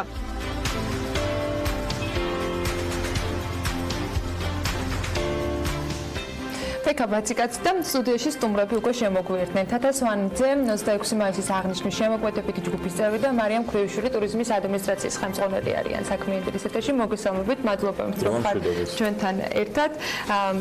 მე სიმართლე გითხრათ, ძალიან დიდი მოლოდინი მაქვს 26 მაისს, მეტყვი მგონია, რომ განსაკუთრებული და გამორჩეული დღესასწაულია თითოეული ჩვენგანისათვის და რაღაცა განსაკუთრებული დღე არის ხოლმე წელიწადში ერთხელ, როდესაც შეგვიძლია რომ ყველაზე მთავარი დამოუკიდებლობა ვიზეიმოთ წელს უკვე 101-ად. რა იგეგმება თათია მერტგვარად მიმოიხილა მთელი ეს გეგმა, მაგრამ უფრო დეტალურად კიდევ რას ველოდებით 10 საათიდან დაიწყება ღონისძიებები თბილისში, მაგრამ ჯამში 14 ქალაქში იქნება თუ ზუსტად მახსოვს რიცხვი საქართველოს მასშტაბით. რა აერთიანებს ამ 14 ქალაქს 26 მაისის დამოუკიდებლობის დღის გარდა და როგორი იქნება წლევანდელი ღონისძიებები? მოგესალმებით კიდევ ერთხელ, დიდი მადლობა მოწვევისთვის. როგორც უკვე სიუჟეტში აღინიშნა, საქართველოს დამოუკიდებლობას წელს განსაკუთრებულად კიდევ ერთი დამატებითი თემა აქვს, ეს გახლავთ ცოდნა და ცოდნის გაზიარება, სწორედ ის მამოძრავებელი ზავა, რომელსაც მივყავართ თავისუფლებამდე. შესაბამისად ეს იქნება ის საკომუნიკაციო მესიჯი, რომელიც გააერთიანებს ამ 14 ქალაქს და სხვა ქალაქიდან მოგვიყვება სხვადასხვა ინფორმაციას ადამიანებზე და პიროვნებებზე, რომლითაც ვამაყობთ წარსულში და ვამაყობთ დღესაც და არიან ჩვენი თანამედროვეები. კონკრეტულად ღონისძიებებს რაც შეეხება, დილის 10 საათიდან საქართველოს მასშტაბით დაიწყება ღონისძიებები და სხვა ქალაქი მოგვიყვება სხვა ამბავს. მაგალითად თელავი, სადაც ტურიზმის ეროვნული ადმინისტრაცია წარმოდგენილი, გვესაუბრება ღვინის ფესტივალზე და ამაზე ალბათ უფრო დეტალებში მარიამი ისაუბრებს. მაგრამ რა ხდება? მოდით ჯერ თელავზე მოვყვეთ, მაშინ რა არჩიეთ, როგორი ფორმით იქნება თელავი წარმოდგენა? მოგესალმებით, მივესალმები მაყურებელს. ჩვენ დაგეთანხმებით, რომ ერთ-ერთი უმნიშვნელოვანი დღე არის ჩვენთვის 26 მაისი და შესაბამისად განსაკუთრებულად ვემზადებით. თელავი ბუნებრივია თავისი შინაარსით და ლოკაციით განაპირობებს იმას, რომ ის შინაარსი რაც იქნება თავის მხრივ 26 მაისს აღსანიშნავად იქნება პირდაპირ პროპორციულად მორგებული ერთის მხრივ ბუნებრივი ადგილობრივ მოსახლეობაზე, მეორეს მხრივ შიდა ტურიზმზე, ისევე როგორც საერთაშორისო ტურისტებზე. იქიდან გამომდინარე, რომ ეს არის ასე ვთქვათ მიქსი იმისა, რომ სწორედ მიიღო ინფორმაცია და ინფორმაცია იმის შესახებ თუ რა არის ღვინო, ქვევრი, ის იქნება შემეცნებითი, გასართობი და იქნება ფაქტობრივად ყველასთვის, ოჯახებისთვის, იმიტომ რომ ცალკე იქნება ტერიტორია, რომელიც ბავშვებისთვის ატრაქციები, გასართობი, შემეცნებითი უმნიშვნელოვანესაა და ბუნებრივია იმ ადამიანებისთვის და ტურისტებისთვის, ვისაც კიდევ უფრო მეტი ინფორმაციის მიღება უნდა, უშუალოდ ღვინის ტექნოლოგიის, კახეთის ისტორიის, ქვევრის, იქიდან გამომდინარე იქნება სამუზეუმო კომპონენტები ჩატანილი აღნიშნული ღონისძიების ფარგლებში. ზოგადად რას ვამზადებთ ხოლმე ტურისტებისათვის 26 მაისს და როგორ თავაზობთ ამაზე აუცილებლად ვიკითხოთ, თუმცა დანარჩენ ქალაქებზეც მინდა რომ დავასრულოთ საუბარი. რა ხდება დანარჩენ ქალაქებში, როგორც ვიცი, აეროპორტები არის ერთის მხრივ უკვე მომზადებული და ჩემთვის ძალიან საინტერესო არის ბიზნესის ჩართულობა. სიუჟეტში თათიამ რამდენიმე კომპანია გაგვაცნო კიდეც, რომელიც სხვადასხვა ფორმით არიან მონაწილეები და როგორ ერთვება ბიზნესი, რამდენად აქტიური არის მათი თქვათ ჩართულობა და რას იღებს მომხმარებელი და 26 მაისს მუზეუმის საზოგადოება ყველაფერი. აეროპორტების მორთით რომ დავიწყოთ, უკვე მზად არის აეროპორტები იმისთვის, რომ ტურისტებსაც უმასპინძლოს და დახვდეს და აცნობას, რომ ჩვენ მზეიმობთ საქართველოს დამოუკიდებლობას და ასევე როგორც შიდა ტურიზმის განვითარებისთვის, ასევე უცხოეთიდან ჩამოსული სტუმრებისთვის ერთი და ძალიან მნიშვნელოვანი ლოკაცია წელს დაემატა საქართველოს დამოუკიდებლობის დღის აღნიშვნას, ეს გახლავთ მთა და მესტია. ამ დღისთვის სპეციალურად ფრენაც დაინიშნა, იმიტომ რომ ორდღიანი ფესტივალი იქნება მესტიაში, 25-ში შეიძლება სტუმრები რომ გაფრინდნენ და ესწრონ არაჩვეულებრივ ღონისძიებებს 26 მაისის ფარგლებში, შეძლებენ ისრიალონ თეთნულზე, ასევე ჰეშკილზე გაატარონ სასიამოვნო დღე DJ ფესტივალის თანხლებით და სეტის ტერიტორიაზე გაიცნონ სხვადასხვა სახის სამუზეუმო სივრცეს, საბავშვო გასართობ სივრცეებს და ასე შემდეგ. რაც შეეხება ბიზნესის ჩართულობას, ჩვენთვის ძალიან მნიშვნელოვანია ბიზნესის ჩართულობა და უკვე წლებია, რაც დავიწყეთ თანამშრომლობა მათთან ერთად აღნიშნავთ დამოუკიდებლობის დღეს. წლებთან ერთად იმატებს ინტერესი ამ დღესთან დაკავშირებით, იმიტომ რომ თან ხვდებით, რომ ეს არის დღე, რომელსაც განსხვავებული რელიგიური მრწამსისა თუ ეროვნებისა ყველანი აღნიშნავთ, თუ კი ჩვენ ვართ საქართველოს მოქალაქეები. განსხვავებული ბიზნესმენები, სტარტაპერები იქნებიან რუსთაველზე წარმოდგენილები, თუმცა მსხვილი ბიზნესიც იქნება ჩართული. აი როგორ ნაწილდება ეს აქტიურობა და რა ფორმით იქნება რუსთაველზე წარმოდგენილი, თუნდაც ის ადამიანები, ვინც აწარმოებენ და შესაძლებლობა იქნება მათ შორის პატარა გამოფენებზე აქ მოსერნე ადამიანებმა იყიდონ კიდეც ეს ნამუშევრები და რა იქნება ჯამში ეს რა ხდება რუსთაველზე ესეც რომ გითხრათ. რუსთაველის გამზირზე ერთი ნაწილი, რომელსაც აწარმოებს საქართველოს წარმოგვიდგენს სტარტაპერებით იქნება დაკომპლექტებული და სტარტაპერები გაგვიზიარებენ ცოდნას და გადაიტანენ თავიანთ პროდუქციაზე სხვა თემას. ასევე რუსთაველის გამზირზე სხვადასხვა მსხვილი ბიზნესის წარმომადგენლები იქნებიან გამოსულები თავიანთი სტენდებით, რომლებიც როგორც თავიანთ ჭრილში მოგვიყვებიან საქართველოს დამოუკიდებლობაზე, ასევე ისაუბრებენ იმ ცოდნაზე, რითითაც მათ მიაღწიეს წარმატებას და გაგვიზიარებენ თუ როგორ შეიძლება ჩვენს ესე ვთქვათ მივაღწიოთ წარმატებას. რუსთაველზე არ იქნება სხვა ქალაქებში იქნება ეს სხვა ქალაქებშიც იქნება ცოდნის გაზიარება. რატომ არის ჩვენი დღესასწაულია პირველ რიგში 26 მაისი ქართველების და ჩვენ ასე ვთქვათ სხვებს ეიმოთ, მაგრამ როგორ შეიძლება გავხადოთ დღესასწაული მიმზიდველი სხვებისთვის, ან ტურისტებისთვის? რა გზავნილი გვაქვს ტურისტებისთვის? კეთდება, როდესაც 26 მაისს ვსაუბრობ და არის თუ არა ზოგადად ეს რაღაცა პრიორიტეტი, რომ 26 მაისს სხვებმაც იზეიმონ ჩვენთან ერთად. ბუნებრივია და ჩვენ ვფიქრობთ, რომ ის კონცეფცია რაც არის, რომ გააზიარეთ ცოდნა, არის იმ მნიშვნელოვანი კომპონენტის შემომავალი ნაწილი, რომელსაც ყველა ტურისტი ეძებს, როდესაც მოგზაურობს. იქიდან გამომდინარე, რომ ერთის მხრივ ეს არის გამოცდილება და მეორე მხრივ ეს არის, რომ გაიგო ახალი იმ ქვეყნის შესახებ, სადაც ჩადიხარ. შესაბამისად, ალბათ ყველაზე საინტერესო პერიოდია იმ ტურისტებისთვის, რომლებიც საქართველოში მოგზაურობენ, ჩვენ არაერთი საკომუნიკაციო არხის მეშვეობით ვცდილობთ იმას, რომ მაქსიმალურად ბევრი ადამიანი ჩამოვიდეს საქართველოში და დაამტყუეს კიდევაც მათი მოგზაურობა საქართველოს 26 მაისს. ბუნებრივია ორ ნაწილად ვყოფთ ამ მიმართულებას. ერთი არის ის ადამიანები, რომლებიც უკვე დაგეგმილი აქვს საქართველოში მოგზაურობა და შესაძლებელია კახეთი არ იყოს ამ ეტაპისთვის მათ მიერ წინ სწრაფით დაგეგმილი და შესაბამისად ის რომ ასეთი საინტერესო ღონისძიება და თან მთელი დღის განმავლობაში, რომ ეს არის ერთდღიანი საგანმანათლებლო და გასართობი პროგრამა. ჩვენ ვიმუშავებთ იმაზე, რომ ადამიანები და მუშაობა უკვე დაწყებულია, რომ ჩამოვიდნენ ამისთვის საქართველოში და კახეთში და მეორე არის, რომ ისინი ვისაც ამ ეტაპისთვის ჯერ არ დაუგეგმავს საქართველოს და ჩვენ უკვე ხედავთ ტენდენციას, რომ ეგრეთ წოდებული გრძელი შაბათი კვირის გრძელი ვიკენდის მოგზაურობა საქართველოში ძალიან ტენდენციური ხდება. რატომ ვფიქრობთ, რომ ეს არის საინტერესო? ჩვენ ვფიქრობთ, რომ ეს რამდენიმე მიმართულებით არის საინტერესო. ერთი შიდა ტურიზმი და ჩვენ ხედავთ, რომ თავის მხრივ კახეთი ძალიან ტენდენციური მიმართულებაა, თუმცა ვფიქრობთ, რომ თელავისთვის იქნება განსაკუთრებულად საინტერესო ასეთი რაოდენობის ადამიანების მიღება.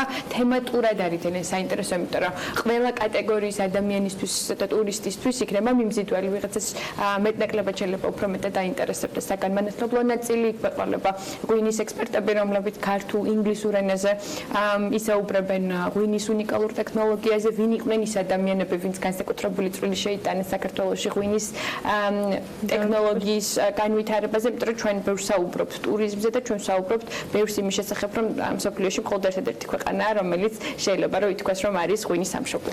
ეს არის საქართველო. როგორ შეუძლიათ მეღვინეებს, მათ შორის თელავიდან იქნება თუ კახეთის სხვა რაიონიდან ამ გამოფენის მონაწილეობა? ეს უკვე დასრულებული პროცესი არის, ვინც იქნება თელავში 26 მაისს წარმოდგენილი და ორგანიზებას თქვენ უწევთ ამ ყველაფერს, თუ შესაძლებელი იქნება მათ შორის ამ თავისუფალ სივრცეში რომ რაღაცა ფორმით გამოფინონ და შესთავაზონ დამთვალიერებელს იქნება ეს თუ მყიდველს თუ უბრალოდ დაინტერესებულ ადამიანს საკუთარი პროდუქცია, იმიტომ რომ ბევრი საოჯახო მარანი არსებობს ამ რაიონში და დაარწმუნებული ინტერესი ყველასთვის იქნებრივია.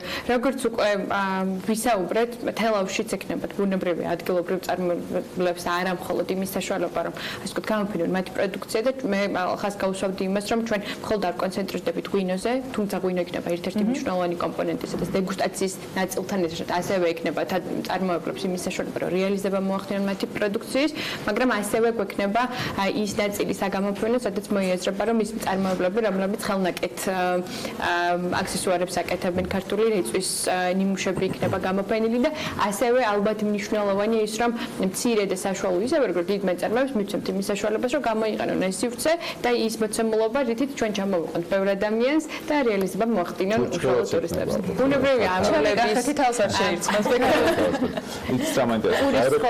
და აეროპორტების მომზადება, ასე ვთქვათ, და მოცემულობაზე ვისაუბრეთ, რა არის ანუ ეს მომზადების პროცესში არის თუ არა ინფორმაცია ჩამოსვლელ ტურისტებისთვის სად რა ლოკაციაზე, ასე ვთქვათ, რა აქტივობა იმართება, ანუ ეს ხდებათ ეს ინფორმაცია აეროპორტებში?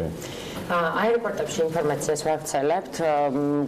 ყველა აეროპორტში ინდივიდუალურად ქუთაისში ჩასულ ტურისტს მაგალითად დახვდება ინფორმაცია კონკრეტულად ქუთაისში რა ღონისძიებები იმართება და ცისფერყანწელების ქუჩაზე როგორი ცოდნის ფესტივალი გვაქვს და საკმაოდ საინტერესოდ დახუნძღული მთელი დღე, ასევე დასავლეთ საქართველოს მიმართულებით ყველა ქალაქში მაგალითად ამბროლაუში ტექნოლოგიების ფესტივალი და ასე შემდეგ.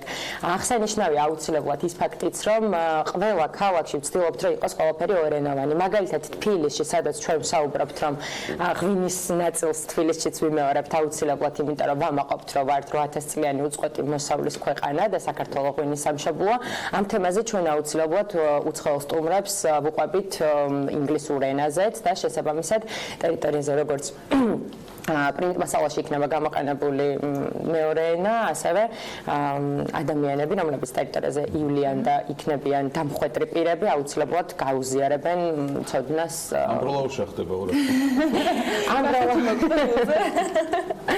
ამ რომაურში ძალიან საინტერესო დღე არის დაგეგმილი ტექნოლოგიების ფესტივალი, ესე ვთქვათ, როგორც შევთანხმდით უკვე, გვიზიარებს ცოდნას წარსულიდან იმ ადამიანებზე, ვისთაც ვამაყობთ, მაგალითად, ჩასულ სტუმრებს დახვდებათ ინფორმაცია, როგორც ჯორჯ კობიზე, რომელიც ამ რომაურიდან იყო და საკმაოდ დიდი წვლილი აქვს შეტანილი ტექნოლოგიის მიმართულებით, ასევე ჩვენ თანამედროვე ადამიანებზე და თუკი იქაც ბიზნეს სექტორი იქნება აუცილებლად ჩართული და წარმოდგენილი სხვადასხვა რიწვის, ღვინის და ასე შემდეგ. და როგორც ვიცი, დღეს იქნება იმ კლიპის პრეზენტაცია, რომელიც 26 მაისისთვის შეიქმნა და დღეს უკვე შეძლებს საზოგადოება ნახვას წლევანდელი აღნიშვნისათვის, როგორი საიმიჯო კლიპი დამზადდა. წარმატებას გისურვებთ და წარმატებას უსურვებთ თითოეულ ჩვენგანს 26 მაისისთვის. წინ მთელი კვირა არის და დარწმუნებული ყოველთვის საინტერესო იქნება ყველა ამ ლოკაციის გაცნობა და არჩევანის გაკეთება, სად გსურთ რომ დამოუკიდებლობის დღე აღნიშნოთ. თათა სვანიძე 26 მაისის აღნიშვნის შემოქმედებითი ჯგუფის წევრი და მარიამ ქრუიშვილი ტურიზმის ადმინისტრაციის ხელმძღვანელი იყვნენ ჩვენთან ერთად. ჩვენ კი მთელი კვირის განმავლობაში მოგიყვებით იმ სიახლეებზე, რომელიც კვირას სწორედ ამ დღის აღნიშვნით დაგვირგვინდება და დარწმუნებულია რომ ყოველთვის საინტერესო ღონისძიებები გველოდება წინ. მცირე სარეკლამო პაუზა გვაქვს ახლა საქმიანი ეთერში და რამდენიმე წუთში დაგიბრუნდებით.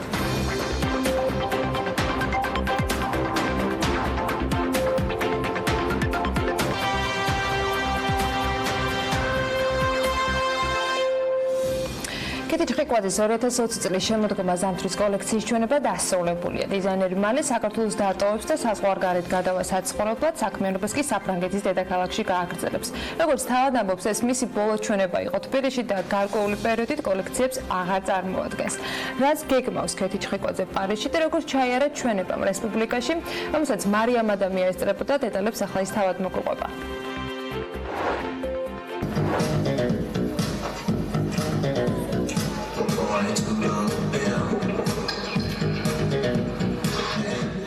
კეთიჭრიკვაძე, კარგად დაიმახსოვრეთ ეს სახელი და გვარი, რადგან მალე მისი ტრიუმფალური მაღალი მოდის ჩვენებებს პარიზის პოდიუმებზე ვნახავთ. მოისმენთ მისი ფრანგული წარმატების შესახებ და ის კიდევ ერთი ქართველი დიზაინერი გახდება, რომელმაც საქართველოს სახელი მოდის საშუალებით დანარჩენ მსოფლიოს გააცნო. თუმცა რეალურად საერთაშორისო აღიარება ქედის არც ახლა აკლია. მას კარგად იცნობენ მილანში, პარიზში, ტოკიოში, მაგრამ გეგმები კიდევ უფრო მასშტაბური აქვს. ამიერიდან იმ სილამაზის სანახავად, რომელსაც კეთიჭრიკვაძე ქმნის, პარიზში უნდა ვიფრინოთ, რადგან ეს საქართველოს ტერიტორიაზე ბოლო ჩვენება იყო. კეთი არა ჩვეულებრივად მუშაობს ფერში, საკმაოდ რთული კონსტრუქციები აქვს და ესეთი ქალური გადაწყვეტილებები აქვს და რაც მთავარია, მისი ხელწერა აქვს იდეალური, რომელიც მოწონს მყიდველს, მის მომხმარებელს და ყველაზე მთავარი ეს არის, რა თქმა უნდა. თუმცა სანამ ფრანგულ ამბებამდე მივალთ, მოდით დავიწყოთ თავიდან. მისი ისტორია ნიჭის, შეუპოვრობის, შრომის, დაუღლელობისა და წარმატების ამბავია. სამოსის კერვა ბავშვობიდან იტაცებდა და ჯერ თოჯინებზე ატარებდა ექსპერიმენტებს. მოგვიანებით საკუთარ სტილზე ზრუნვაც დაიწყო. სწავლის დასრულების შემდეგ კი დადგა დრო, უკვე დამოუკიდებლად შეექმნა კოლექცია, სტილი და მოეპოვებინა სახელი. და სამახსოვრებელი ხელწერით, თავისუფალი სილუეტებითა და ელეგანტურობის სინთეზით კი არც ეს გასჭირვებია და საკუთარი სახელი და გვარი ბრენდად გადააქცია. ამბობს, რომ კარიერულ ცხოვრებაში მთავარ როლს ინტუიცია ასრულებს. სწორედ ინტუიციით გრძნობს მოდის ტენდენციებს, ამიტომაც ცდილობს ყოველთვის დაუბრუნდეს ინტუიციურ საწყის და არ მოხვდეს იმის გავლენის ქვეშ, რაც პიროვნულ ხელწერას დაუკარგავს. ხშირად მოგზაურობს, იღებს ბევრ ინფორმაციას და შთაბეჭდილებას, რომლებიც საბოლოოდ ილექება გონებაში და იბადება ახალი იდეები. ასე შეიქმნა 2020 წლის შემოდგომა ზამთრის კოლექციაც, რომელიც მისი წინა ნამუშევრების ლოგიკური გაგრძელებაა. მთავარი თემატიკა გული, ინსპირაციის წყარო კი სიყვარულია. ასე დაიმშვიდობა დიზაინერის სამშობლოს და ახალი ცხოვრება მისთვის, მისი კოლექციისთვის, ნიჭისთვის და ხელოვნებისთვის ახლა უკვე პარიზში დაიწყება. წინ მსოფლიო აღიარება, უკან დასახევი გზა კი არ არსებობს. ქალი ეს არის გლამურული ქალი, ქალური სილუეტი, სადღაც სპორტული ელემენტებიც და ვფიქრობ მოხდენილი, პირველში მოხდენილი კაბები, რომლებიც შეგიძლია გარდა საღამოს ვარიანტისა გამოიყენო ყოველდღიურად, თაცა ესეთი ორ თემატურად გაყოფილი კოლექცია. კეთიჭრიკვაძის წარმატების ისტორიის მოყოლა აქ არ სრულდება. არც წერტილი ისმევა, პირიქით, ალბათ ყველაზე მთავარი ისტორიის წერა ჯერ მხოლოდ ახლა იწყება. გზა თბილისიდან პარიზამდე ცალსახად საქმიანია და რა თქმა უნდა საქმიანი დილის ეთერის გავლით. კითხეთ თქვათ სტუდიაში გვერდება და სტუდიაში პირველ რიგში მადლობა უნდა უთხრათ მას, რომ წუხადელი ჩვენების შემდეგ დილიდან საქმიანი იწყება მისი დღე და ორშაბათი მოგესალმებით. მადლობა რომ ხართ ჩვენთან ერთად. პირველ რიგში როგორ ჩაიარა გუშინდება დღე? ვფიქრობ ძალიან კარგად ჩაიარა. ჩემი კოლეგები ჩემს გვერდზე იდგნენ, მათ რა ვიცი, უღრმესი მადლობა მინდა უთხრა, იმიტომ რომ მათ გარეშე ალბათ ვერ შევძლებდი იმ ბევრი რაღაცა ნიუანსების დამუშავებას, რაც ყოველთვის ხდება ჩვენების წინ, რაც არ უნდა მომზადებული იყო. თქვენ ალბათ კადრებშიც ნახეთ, ავთან დილი თამუნა ყველა ჩემს გვერდზე არიან და ვფიქრობ, რომ წარმატებულად ჩაიარა და ის კოლექცია, რაც მინდოდა რომ ეჩვენებინა, ისევ აჩვენე, როგორც საჭირო იყო. პატარა დეტალები იყო ამ კოლექციაში განსაკუთრებულად საინტერესო, ეს ეხება გულებს და ყვავილებს, რომელიც წინა კოლექციიდან ნაწილობრივ გადმოყვა. მოდით ცოტა კიდევ კოლექციაზე, რითი იყო ეს განსაკუთრებული და გამორჩეული ჩვენება, გარდა იმისა, რომ ფაქტობრივად ეს არის დიდი ხნი მოსალოდნელი პაუზის წინ ბოლო ჩვენება საქართველოში. მე ვფიქრობ, რომ განსაკუთრებული არ იყო იმით, რომ ეს არ არის თქვათ ბოლო მომავალში და ყოველთვის უფრო კარგი და უფრო კარგი უნდა იყოს ჩემის აზრით. განსაკუთრებული იყო მხოლოდ იმიტომ, რომ რამოდენიმე სეზონის გამოტოვება მომიწევს მე საქართველოში და მინდოდა რომ რაღაცნაირად დამახსოვრებადი ყოფილიყო ეს ჩვენება, იმიტომ რომ როგორც ხედავთ, არც ერთი fashion week-ის ფარგლებში არ იყო, მხოლოდ მარტო გავაკეთე ეს ჩვენება და აქედან გამომდინარე, ალბათ თქვი ჩემი საქმე, რითმაც მინდოდა კონკრეტულად ის, რომ ეს არის სიყვარული და ცხოვრებაში ყველაზე მთავარი არის ეს გზნობა, რაც სოფლიოს გადაარჩეს, რაც ძალიან დიდი დეფიციტია ამ ბოლო დროს და ვფიქრობ, რომ აი ამით რაღაცა მესიჯი ჩემი გადმოსახედიდან ჩემს ქალაქში. საამაყობლო იმებზეც პარიზში, რა თქმა უნდა, პარიზში მოდის კვირეულები, როგორც თქვენ იცით, 4ჯერ იმართება. ორჯერ ეს არის თქვათ პრე, შემდეგ არის პრეტაპორტე, მაღალი მოდის კვირეულები.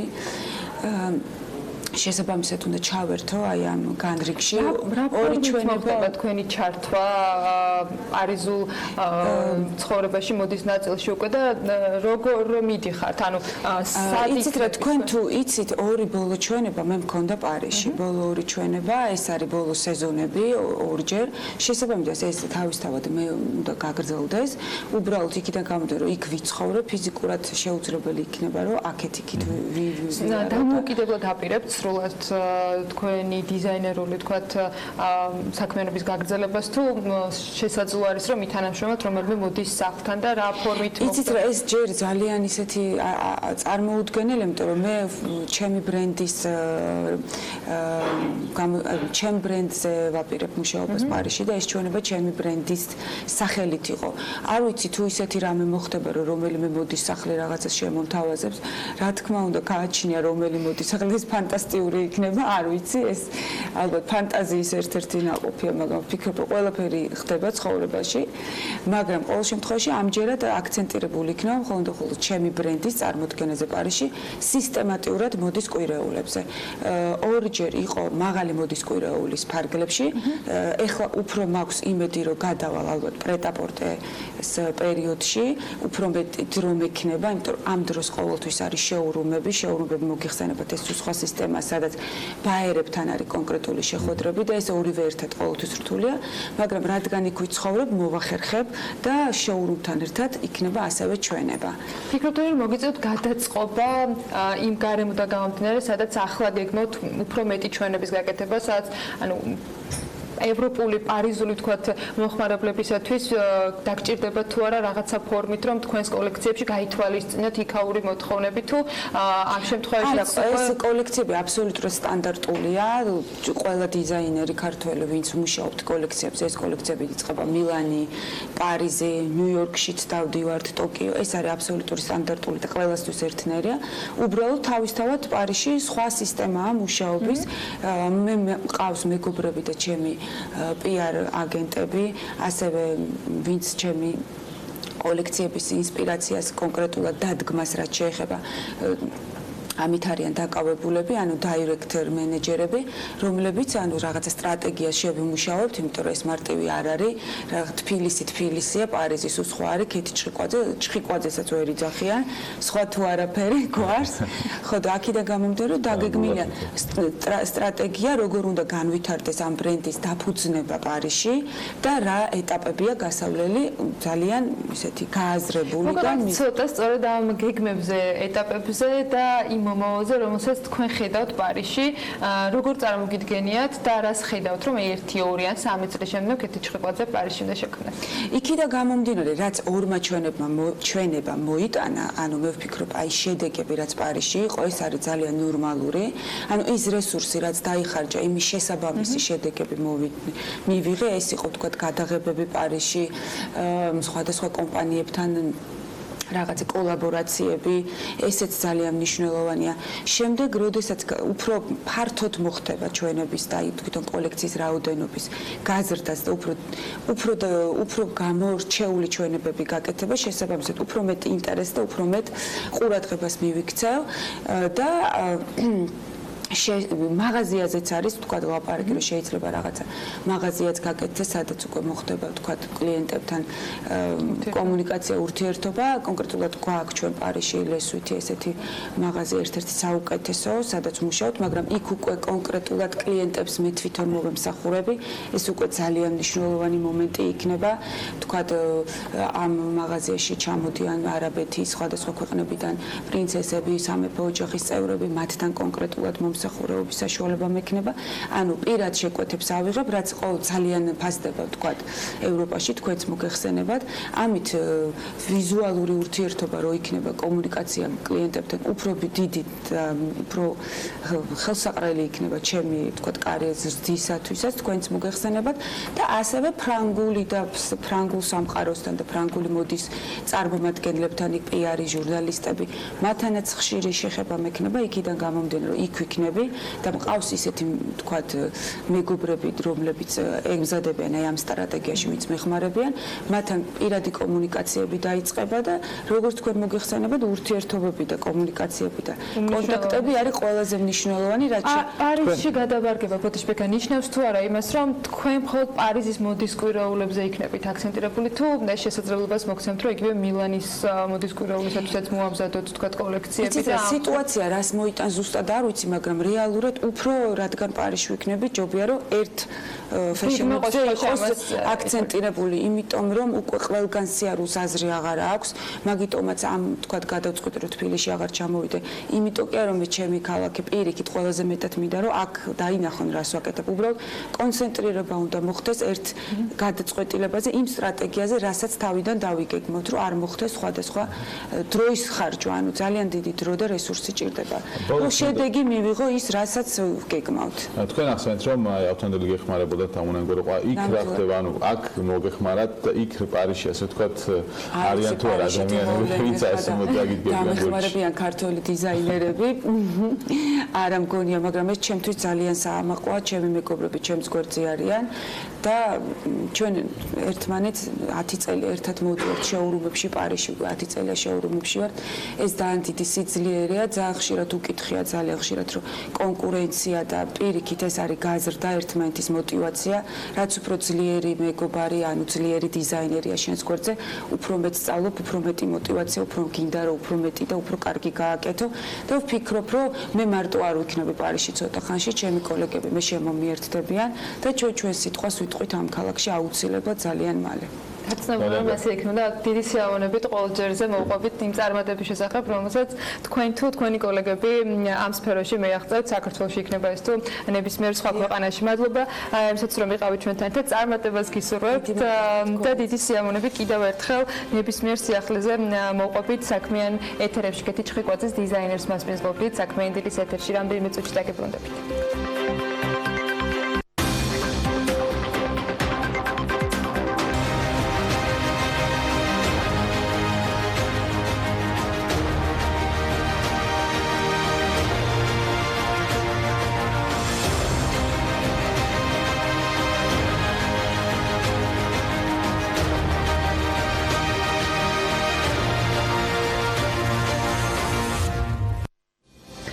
საქმიანი დილის ორშაბათულ ბოლო ბლოკში ანინა ავდარაშვილი და ანა გზირიშვილი ტრადიციულად HR ჰაბის რუბრიკით გვერდებიან. დღეს ჩვენი მაყურებლებისთვის კარგად ნაცნობ კომპანიაზე, M კვადრატზე და მის HR კულტურაზე უნდა მოგიყვეთ. ანა დილა მშვიდობისა, მოგესალმებით. მოგესალმებით, დილა მშვიდობისა. დღეს HR ჰაბის რუბრიკა მრავალფეროვანი იქნება. ვნახავთ სიუჟეტს საქართველოს უნივერსიტეტის შესახებ და გვექნება პირდაპირი ჩართვა კომპლექს Skyline Residence-დან, რომელიც M კვადრატ უძრავი ქონების პრემიუმ ხაზის პროექტია. დეველოპერული კომპანია M კვადრატი უძრავი ქონება 2006 წლიდან უკეთეს ცხოვრებას ათასობით ოჯახისთვის ხდის ხელმისაწვდომს. მისი მთავარი ბიზნეს მიმართულებებია უძრავი ქონების განვითარება და უძრავი ქონების მართვა. M კვადრატ რენტი ეს გახლავთ ახალი მომსახურება M კვადრატის მობინადრეებისთვის, მათთვის ვისაც ბინის გაქირავება სურს. ანა გზირიშვილი იმყოფება Skyline Residence-ში, საიდანაც კომპანიის წარმომადგენლებთან ერთად ამომწურავ ინფორმაციას მოგვაწვდის M კვადრატ რენტის შესახებ. გამარჯობა ანა. დილა მშვიდობისა, ანა, დიახ, მე ვიმყოფები Skyline Residence-ში და ამ შესანიშნავი ხედით ვიწყებ დილას. სანამ Skyline Residence-ის შესახებ უშუალოდ ვისაუბრებთ მეორე ჩართვაში, მანამდე ჩემს სტუმარს ნატო ბოჭორიშვილს მინდა ვკითხო M კვადრატის ერთ-ერთი მიმართულების M კვადრატ რენტის შესახებ. დილა მშვიდობისა, ნატო, მოგვიყევით M კვადრატ რენტის შესახებ. M კვადრატ რენტი ერთ-ერთი მიმართულებაა M კვადრატის, რომელიც ამ შექმნის იდეა გაჩნდა მას შემდეგ, რაც ვნახეთ, რომ უკვე 3000 გადააჭარბა ჩვენი მობინადრეების რაოდენობამ და გადავწყვიტეთ მათთვის დამატებითი სერვისი შეგვეთავაზებინა. რაც გულისხმობს იმას, რომ ჩვენი მობინადრეებისთვის გვაქვს სპეციალური შემოთავაზება, ანუ ვეხმარებით ბინების გაქირავებასა და გაყიდვაში, რომელიც მათ საკუთრებაშია. გარდა პრემიუმ ხაზის ბინებისა, სხვა ტიპის აპარტამენტების თუ შედის ამ მიმართულებაში, ანუ კადრატონის. ჯამში გვაქვს 400-ზე მეტი ბინა, ამაში შედის როგორც პრემიალური ხაზის, რომელზეც თქვენ მოგვიანებით ისაუბრებთ, ასევე ვიტყოდი, რომ კომფორტული ბინების ყველაზე დიდი არჩევანი გვაქვს. ჩვენი ბინები ძირითადად განთავსებულია ქალაქის ცენტრში და ადვილად მისადგომია ტრანსპორტის კუთხით და ასევე გვაქვს ერთი კომპლექსი, რომელიც ცოტა მოშორებით არის განთავსებული. რამდენად ხშირად მოგვართავენ მაცხოვრებლები აღნიშნული სერვისით, რამდენად ხშირად სარგებლობენ? როგორც უკვე გითხარით, ჯამში 3000-ზე მეტი ოჯახი ყავს ჩვენს, ასე ვთქვათ, მოვლა პატრონობის ქვეშ და აქედან 400-ზე მეტი ბინა არის გასაქირავებელ პორტფელში. ძირითადად ვისთვის არის განკუთვნილი, ვინ ინტერესდება თქვენი სერვისით, გარდა რა თქმა უნდა თქვენი მაცხოვრებლებისა? მე გითხარით ერთი მხარე, ანუ ეს არის მიწოდების ნაწილი კომფორტული ბინებისთვის, რაც შეეხება მოთხოვნის მხარეს, აქ დაინტერესება საკმაოდ დიდია, ძირითადად როგორც უცხოელები, ასევე ადგილობრივები, ვისაც აქვს სურვილი იქირავოს და იცხოვროს M კვადრატში. და ალბათ ადამიანური რესურსების მართვის მენეჯერებიც ინტერესდებიან, ვინაიდან მათთვის ხშირად ჩამოდიან თქვათ თანამშრომლები საზღვარგარეთიდან და ხშირად აწყდებიან იმ პრობლემას, თუ სად დააბინაონ თანამშრომლები. ხშირად მოგვართავენ ისინი? რა თქმა უნდა, ადამიანური მართვის რესურსების თანამშრომლები ხშირად მოგვართავენ ჩვენ. აქ ეხება როგორც რეგიონიდან ჩამოსულ თანამშრომლებს, რომლებიც შეგვიძლია განვათავსოთ როგორც დღიურად, ასევე გრძელვადიანი იჯარით, ასევე საზღვარგარეთიდან მოწვეული სპეციალისტები და მენეჯერები. ძალიან მნიშვნელოვანია, რომ არა მხოლოდ თქვათ თვიურად, არამედ დღიურადაც ქირავდება თქვენი ბინები. მაყურებელს მინდა მივაწოდო ინფორმაცია, რომ 31 მაისს HR ჰაბის ორგანიზებით King-David-ში ჩატარდება HR ბიზნეს სამიტი, რომელიც არის წლის მთავარი HR ღონისძიება. აღნიშნული ღონისძიების ვერცხლის სპონსორი სწორედ M კვადრატ რენტია. როგორ იქნება კომპანია წარმოდგენილი M კვადრატ რენტი HR ბიზნეს სამიტზე? HR ბიზნეს სამიტზე, რა თქმა უნდა, ჩვენი თანამშრომლები მიიღებენ მონაწილეობას ჩვეულებრივ და ასევე გვექნება სტენდი და სხვადასხვა შემოთავაზებები ჩვენი HR თანამშრომლებისთვის. საინტერესოა, რატომ დაინტერესდით, რომ ყოფილიყავით აღნიშნული ღონისძიების მხარდამჭერი? აღნიშნული ღონისძიება თვლით, რომ ძალიან მნიშვნელოვანია, რადგან ძალიან ბევრი თანამშრომელი, რომელიც ადამიანური რესურსების მართვის მიმართულებით მუშაობს, იყრის მანდ თავს და ისინი სწორედ ჩვენი სამიზნე აუდიტორია, იქიდან გამომდინარე, რომ ადამიანური რესურსების თანამშრომლები სწორედ პასუხს აგებენ და ცდილობენ, რომ თავის თანამშრომლებს შეთავაზონ და დააბინაონ ისეთ ბინებში, რომელიც მათთვის იქნება ყველაზე მეტად მოსახერხებელი და მორგებული. დიდი მადლობა ნატო, როგორც მოისმინეთ, M კვადრატ რენტის საინტერესო აქტივობებს გთავაზობთ HR ბიზნეს სამიტზე. ჩვენ რამდენიმე წუთში საქართველოს უნივერსიტეტის სიუჟეტის შემდეგ დაგიბრუნდებით და ამომწურავ ინფორმაციას მოგაწვდით Skyline Residence-ის შესახებ. მადლობა ანა საინტერესო და ინფორმაციული ჩართვისთვის. ანა ცოტა ხანში კიდევ დაუბრუნდებით. ახლა კი ვნახოთ, რა სიუჟეტი მოგვიმზადა მარიამ ადამიანს საქართველოს უნივერსიტეტის შესახებ. ველოკვლევის თანახმად საქართველოს უნივერსიტეტის კურსდამთავრებულთა 93% დასაქმებულია. აქ განათლება, ზრდა და განვითარება მთავარ უპირატესობად აღიქმება. სწავლების მეთოდები დასავლურ სტანდარტებთან არის შესაბამისობაში და დასაქმების ბაზრის ყველა მოთხოვნას ითვალისწინებს. როგორია უნივერსიტეტის ხედვები და პრიორიტეტები, ამას სიუჟეტში ვნახავთ. მომავალი არის იქ, სადაც განათლება, ზრდა და განვითარება მთავარ უპირატესობებად აღიქმება. სადაც განსაკუთრებული ყურადღება ეთმობა სწავლას. სწავლების მეთოდები კი დასავლურ სტანდარტებთან არის შესაბამისობაში და დასაქმების ბაზრის ყველა მოთხოვნებს ითვალისწინებს. ასეთია საქართველოს უნივერსიტეტის ხედვები და პრიორიტეტები, რომლებიც წარმატებული მომავლისკენ არის მიმართული და ხელს უწყობს სტუდენტებს კარიერულ კიბეზე იარან მხოლოდ წინ და მაღლა. გამდიდრების ყველაზე ეფექტიანი გზა კი განათლებაზე გადის, განსაკუთრებით მაშინ, როდესაც ეს განათლება ხარისხიანია. ყველა სტუდენტი დასაქმებულია პრაქტიკულად, რაც სწორედ იმაზე მეტყველებს, რომ ჩვენთან არსებული სწავლის მეთოდები და სასწავლო პროცესი მაქსიმალურად უზრუნველყოფს, ისე როგორც სხვა სერვისები მაქსიმალურად უზრუნველყოფენ იმას, რომ კურსდამთავრებულები ადვილად დასაქმდნენ. დავიწყოთ იმით პროგრამები არის შემუშავებული დასაქმებებთან ერთად, უშუალოდ არიან ჩართული დასაქმებები, როგორც პროგრამის შემუშავებაში, მე პროცესში, სწავლების პროცესშიც ჩვენთან ლექციებს კითხულობენ ლიდერი ლექტორები, რომლებიც თვითონ არიან დარგის ლიდერები და საკუთარ გამოცდილებას უზიარებენ სტუდენტებს, შესაბამისად მაქსიმალურად არის სწავლება პრაქტიკაზე ორიენტირებული.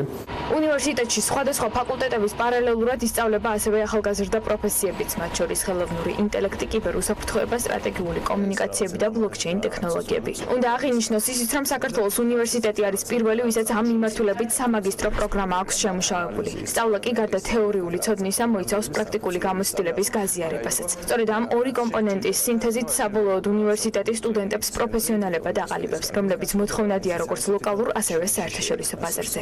სტუდენტები აკეთებენ იმას, რასაც სწავლობენ და ამისთვის არის ყველა რესურსი, ყველა ლაბორატორიები, შესაბამისი დარგობრივი, ასევე თქვათ, თქვათ ბიზნესის სწავლება, ხო? სტუდენტებს საშუალება აქვთ საკუთარი ბიზნესების შექმნა, ჩვენ ვეხმარებით მათ ამ ბიზნესების ინკუბირებაში, აქსელერაციაში, ასე შემდეგ. ყავს უკვე წარმატებული სტარტაპერები, ხალხი, რომელსაც საკუთარი ბიზნესების შექმნეს და ჩვენ არა მხოლოდ დასაქმებული კურსდამთავრებულები გვყავს, არამედ ჩვენ დამსაქმებელი კურსდამთავრებულები გვყავს და ამითაც ვამაყობთ. ასევე ნებისმიერ სხვა მიმართულებით იქნება ეს სამართალში ჩვენ გვაქვს სამართლის კლინიკა, სადაც ჩვენი სტუდენტები აძლევენ სამართლებრივ კონსულტაციას, უწევენ უფასოდ ჩვენ მოქალაქეებს, ასევე გვაქვს ფსიქოლოგიური კონსულტაციების კლინიკა, სადაც ასევე ფსიქოლოგიურ კონსულტაციას უტარებენ ფსიქოლოგის სტუდენტები, გვაქვს მედია ცენტრი, ჩვენი საკუთარი ტელევიზია, სადაც სტუდენტები ჟურნალისტური პრაქტიკას გადიან, შესაბამისად სამედიცინო მიმართულებით რა თქმა უნდა სწავლება მიმდინარეობს როგორც ლაბორატორიებში, ასევე კლინიკებში. ესე რომ რა თქმა უნდა პრაქტიკა არის ერთ-ერთი უმთავრესი. სწავლის პარალელურად საქართველოს უნივერსიტეტში რამდენიმე წელი არის დასაქმების ხელშეწყობის ცენტრი მოქმედებს, რომელიც შუამავალია სტუდენტსა და დამსაქმებელს შორის. გარდა ამისა, ცენტრი სისტემატურად აწყობს სტუდენტებისათვის შეხვედრებს სხვადასხვა კომპანიების HR-ებთან. ასევე დასაქმების ხელშეწყობის სამსახური ხშირად აწყობს დასაქმების ფორუმებს, სადაც პარტნიორი კომპანიები არიან წარმოდგენილნი და სტუდენტებს შესაძლებლობა აქვთ მიიღონ ინფორმაცია სხვადასხვა კომპანიაში მიმდინარე ვაკანსიების შესახებ. დასაქმების ხელშეწყობის ცენტრი რეალურად გვაძლევს ძალიან დიდ საშუალებას იმისთვის, რომ ჩვენ გავიაროთ ძალიან დიდ კომპანიებთან და მათ HR-ებთან გასაუბრება. ამავდროულად ის გვაწვდის ყოველთვის დიდ ინფორმაციას შრომითი ბაზრის ახალ სიახლეებთან დაკავშირებით და როგორც აქ ხედავთ, ახლა მიმდინარეობს ფორუმი, რომელზეც შეუძლია ნებისმიერ პირს დასწრება და როგორც უკვე აღნიშნე, იმ HR-ებთან გასაუბრება, რომლებიც არიან ამ დიდი კომპანიების წარმომადგენლები. წარმოდგენილია კომპანია ველსი საქართველოს უნივერსიტეტში უნივერსიტეტში. ასე რომ ვთქვათ, აქტიურად თანამშრომლობთ ამ უნივერსიტეტთან უკვე საკმაოდ დიდი ხანია. დღეს ვთავაზობთ დასაქმებას პროპტრეიდინგულ დეპარტამენტში სტუდენტებს. აქტიურობა საკმაოდ მაღალია, იქიდან გამომდინარე, რომ კომპანია ველსი საკმაოდ კარგ შეთავაზებას უკეთებს სტუდენტებს დასაქმების მიზნით. შესაბამისად, ეს ჩვენცაც მისაღები არის. სამომავლოდ გეკმავთ 150 სტუდენტის დასაქმებას. გამარჯობა, გიკავშირდებით საქართველოს უნივერსიტეტის დასაქმების ხელშეწყობის ცენტრიდან. გვაინტერესებს ხართ თუ არა დასაქმებული? რაც შეეხება სტატისტიკურ მონაცემებს, დასაქმების ხელშეწყობის ცენტრი ყოველწლიურად ატარებს კვლევას, როგორც სტუდენტებში, ასევე კურსდამთავრებულებს შორის, რომლის ბოლო კვლევის თანახმადაც საქართველოს უნივერსიტეტის კურსდამთავრებულთა 93% უკვე დასაქმებულია. ასეთია გზა წარმატებამდე და გამდიდრების ერთადერთი და ყველაზე ეფექტიანი საშუალება. მადლობა მარიამ ადამიანს საინტერესო სიუჟეტისთვის და საქართველოს უნივერსიტეტის ასეთი ინოვაციური მიდგომებისთვის. ახლა კი ვუბრუნდებით ანა გზირიშვილს, რომელიც Skyline Residence-ში იმყოფება. დილა მშვიდობისა, კიდევ ერთხელ დიახ, მე ვიმყოფები Skyline Residence-ში და დილა ნამდვილად შესანიშნავად დაიწყო პირადად ჩემთვის, ვინაიდან ასეთ მშვენიერ ხედს ვუყურებ თბილისის. ახლა მინდა ჩემს სტუმართან გადავინაცვლო ნინო ჩხიკვაძესთან, რომელიც ასე ვთქვათ მეგზურობას გაგვიწევს დღეს Skyline Residence-ში და მის შესახებ ვისაუბრებ. ნინო, დილა მშვიდობის. პირველ რიგში მინდა გკითხოთ, რას გულისხმობს Skyline Residence-ი? მოგესალმებით. Skyline Residence არის კვადრატის პირველი პრემიუმ ხაზის პროექტი. იგი უნიკალური არის თავისი ლოკაციიდან გამომდინარე, მდებარეობს ქალაქის ძველ ნაწილში, მთაწმინდის რაიონში. ახლომახლოს არის ბოტანიკური ბაღი, ასევე მთაწმინდის პარკი. იგი უნიკალურობასთან ერთად ასევე ინარჩუნებს სიმყუდროვესთან და უცხოთვარისთვის არის შეუმჩნეველი გამომდინარე იქიდან, რომ ძალიან არის შერწყმული თვითონ რელიეფთან, ბუნებასთან და ასევე აუცილებლად უნდა აღვნიშნო, რომ ძალიან სუფთა ჰაერია, რაც ძალიან მნიშვნელოვანია, მე მგონი დღესდღეობით მაცხოვრებლებისთვის. ჩვენ ახლა გადავინაცვლებთ აპარტამენტში და უშუალოდ შეგახედებთ თუ როგორ გამოიყურება ის და ნინოც ისაუბრებს ამის შესახებ. ნინო, აქვე მინდა გკითხოთ, ზოგადად რა მომსახურებებს თავაზობთ თქვენს მაცხოვრებლებს, იმიტომ რომ ვიცი ბევრი სხვადასხვა მომსახურება და უპირატესობა აქვს თქვა სხვა აპარტამენტებთან შედარებით. კი ბატონო, მოგახსენებთ, Skyline Residence-ის მაცხოვრებლებს აქვთ საკმაოდ ცუდი პრივილეგიები. ანუ ერთ-ერთი არის კონსიეჟის მომსახურება. კონსიეჟის მომსახურება გულისხმობს იმას, რომ შეუძლიათ ნებისმიერ დროს გამოიძახონ ტაქსი, შეგვიძლია ასევე გამოუძახოთ ვუქრათ ავტომობილი, რეცხვა, დასუფთავება, ქიმწმენდა, ასევე კომპლექსში არის განთავსებული ღია საცურაო აუზი და სავარჯიშო დარბაზი. და დაცვაც რა თქმა უნდა, 24 საათიანი დაცვა არის, ასევე ტექნიკური დახმარება თუ რომელიმე მობინადრეს დაჭირდა, ანუ ამ ყველაფერს უზრუნველყოფს Skyline Residence. რა ძალიან მნიშვნელოვანია თითოეული მაცხოვრებლების. მოდი დავიწყოთ ახლა პრინციპში აპარტამენტის დათვალიერება. შეგვიძლია გადავინაცვლოთ თან რომ გითხრათ სად რა მდებარეობს. ეხლა ჩვენ ვიმყოფებით ორ საძინებლიან აპარტამენტში. აქ არის ახლა შევდივართ საძინებელ ზონაში. გვაქვს ორი საძინებელი, როგორც აღვნიშნეთ. ეს არის ერთ-ერთი საძინებელი. ჩვენ ახლა გადავინაცვლებთ უკვე აქეთ ამხარეს, აქეთაც საძინებელია, ხო? ბატონო, ეს არის საძინებელი, რომელსაც აქვს თავისი გარდერობის ოთახი და სველი წერტილი. დიდი გარდერობი, რაც ძალიან კომფორტულია, განსაკუთრებით ქალბატონებისთვის მინდა აღვნიშნო და ყველა ქალბატონი ოცნება არის, რომ მის ოთახში იყოს ასეთი გარდერობი. თან შესანიშნავი ხედია, შეგვიძლია ოპერატორს მინდა ვთხოვო, რომ დავაფიქსიროთ შესანიშნავი ხედი, ჩვენ აუცილებლად გავალთ ვერანდაზე და დავათვალიერებთ. შეგვიძლია გადავინაცვლოთ იგი. ნინო, რით არის გამორჩეული Skyline Residence-ი გარდა თქვათ იმ სერვისებისა, რომელიც თქვენ უკვე ჩამოთვალეთ? Skyline Residence-ი გამორჩეული არის პირველ რიგში თავისი უნიკალური ლოკაციით. როგორც აღვნიშნეთ, მდებარეობს ქალაქის ძველ ნაწილში და ანუ რა თქმა უნდა წარმოუდგენელი არის არ აღვნიშნოთ ის პანორამული ხედები, რომელიც იშლება ძველ თბილისზე. ასევე თვითონ ის სამშენებლო სარემონტო მასალები, რაც გამოყენებული არის Skyline Residence-ის მშენებლობის და რემონტის დროს, არის უნიკალური და საკმაოდ მაღალი ხარისხის. და თქვათ, ვინც დაინტერესდება დაინტერესდა რომ ისარგებლოს თქვენი მომსახურებით, როგორ უნდა მოგმართონ? ის ადამიანები, ვინც დაინტერესებულები იქნებიან ჩვენი მომსახურებით, ანუ გულისხმობ Skyline Residence-ში აპარტამენტის ქირაობით, შეუძლიათ რომ მოგმართონ ჩვენ M კვადრატ რენტის სერვისს. ჩვენ საკონტაქტო ინფორმაცია შეუძლიათ რომ ნახონ ჩვენს ვებგვერდზე M კვადრატ rent.g. დიდი მადლობა ნინო.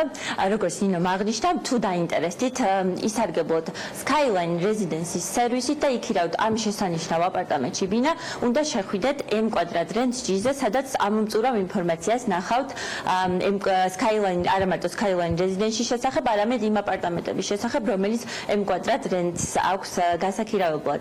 ანა დიდი მადლობა ანა. HR Hub-ის დღევანდელი რუბრიკა ამით დასრულებულია. HR Hub-ში დიდი მზადება, როგორც ანა აღნიშნა, 31 მაისს წლის მთავარი HR ღონისძიება, HR Business Summit-ი ჩატარდება. ღონისძიების შესახებ ამომწურავ ინფორმაციას მაყურებელს ძალიან მალე მივაწვდით, მანამდე კი შეგიძლიათ ესტუმროთ HR Hub-ს და HR Hub-ის Facebook-ის გვერდს. წარმატებულ სამუშაო კვირას გისურვებთ.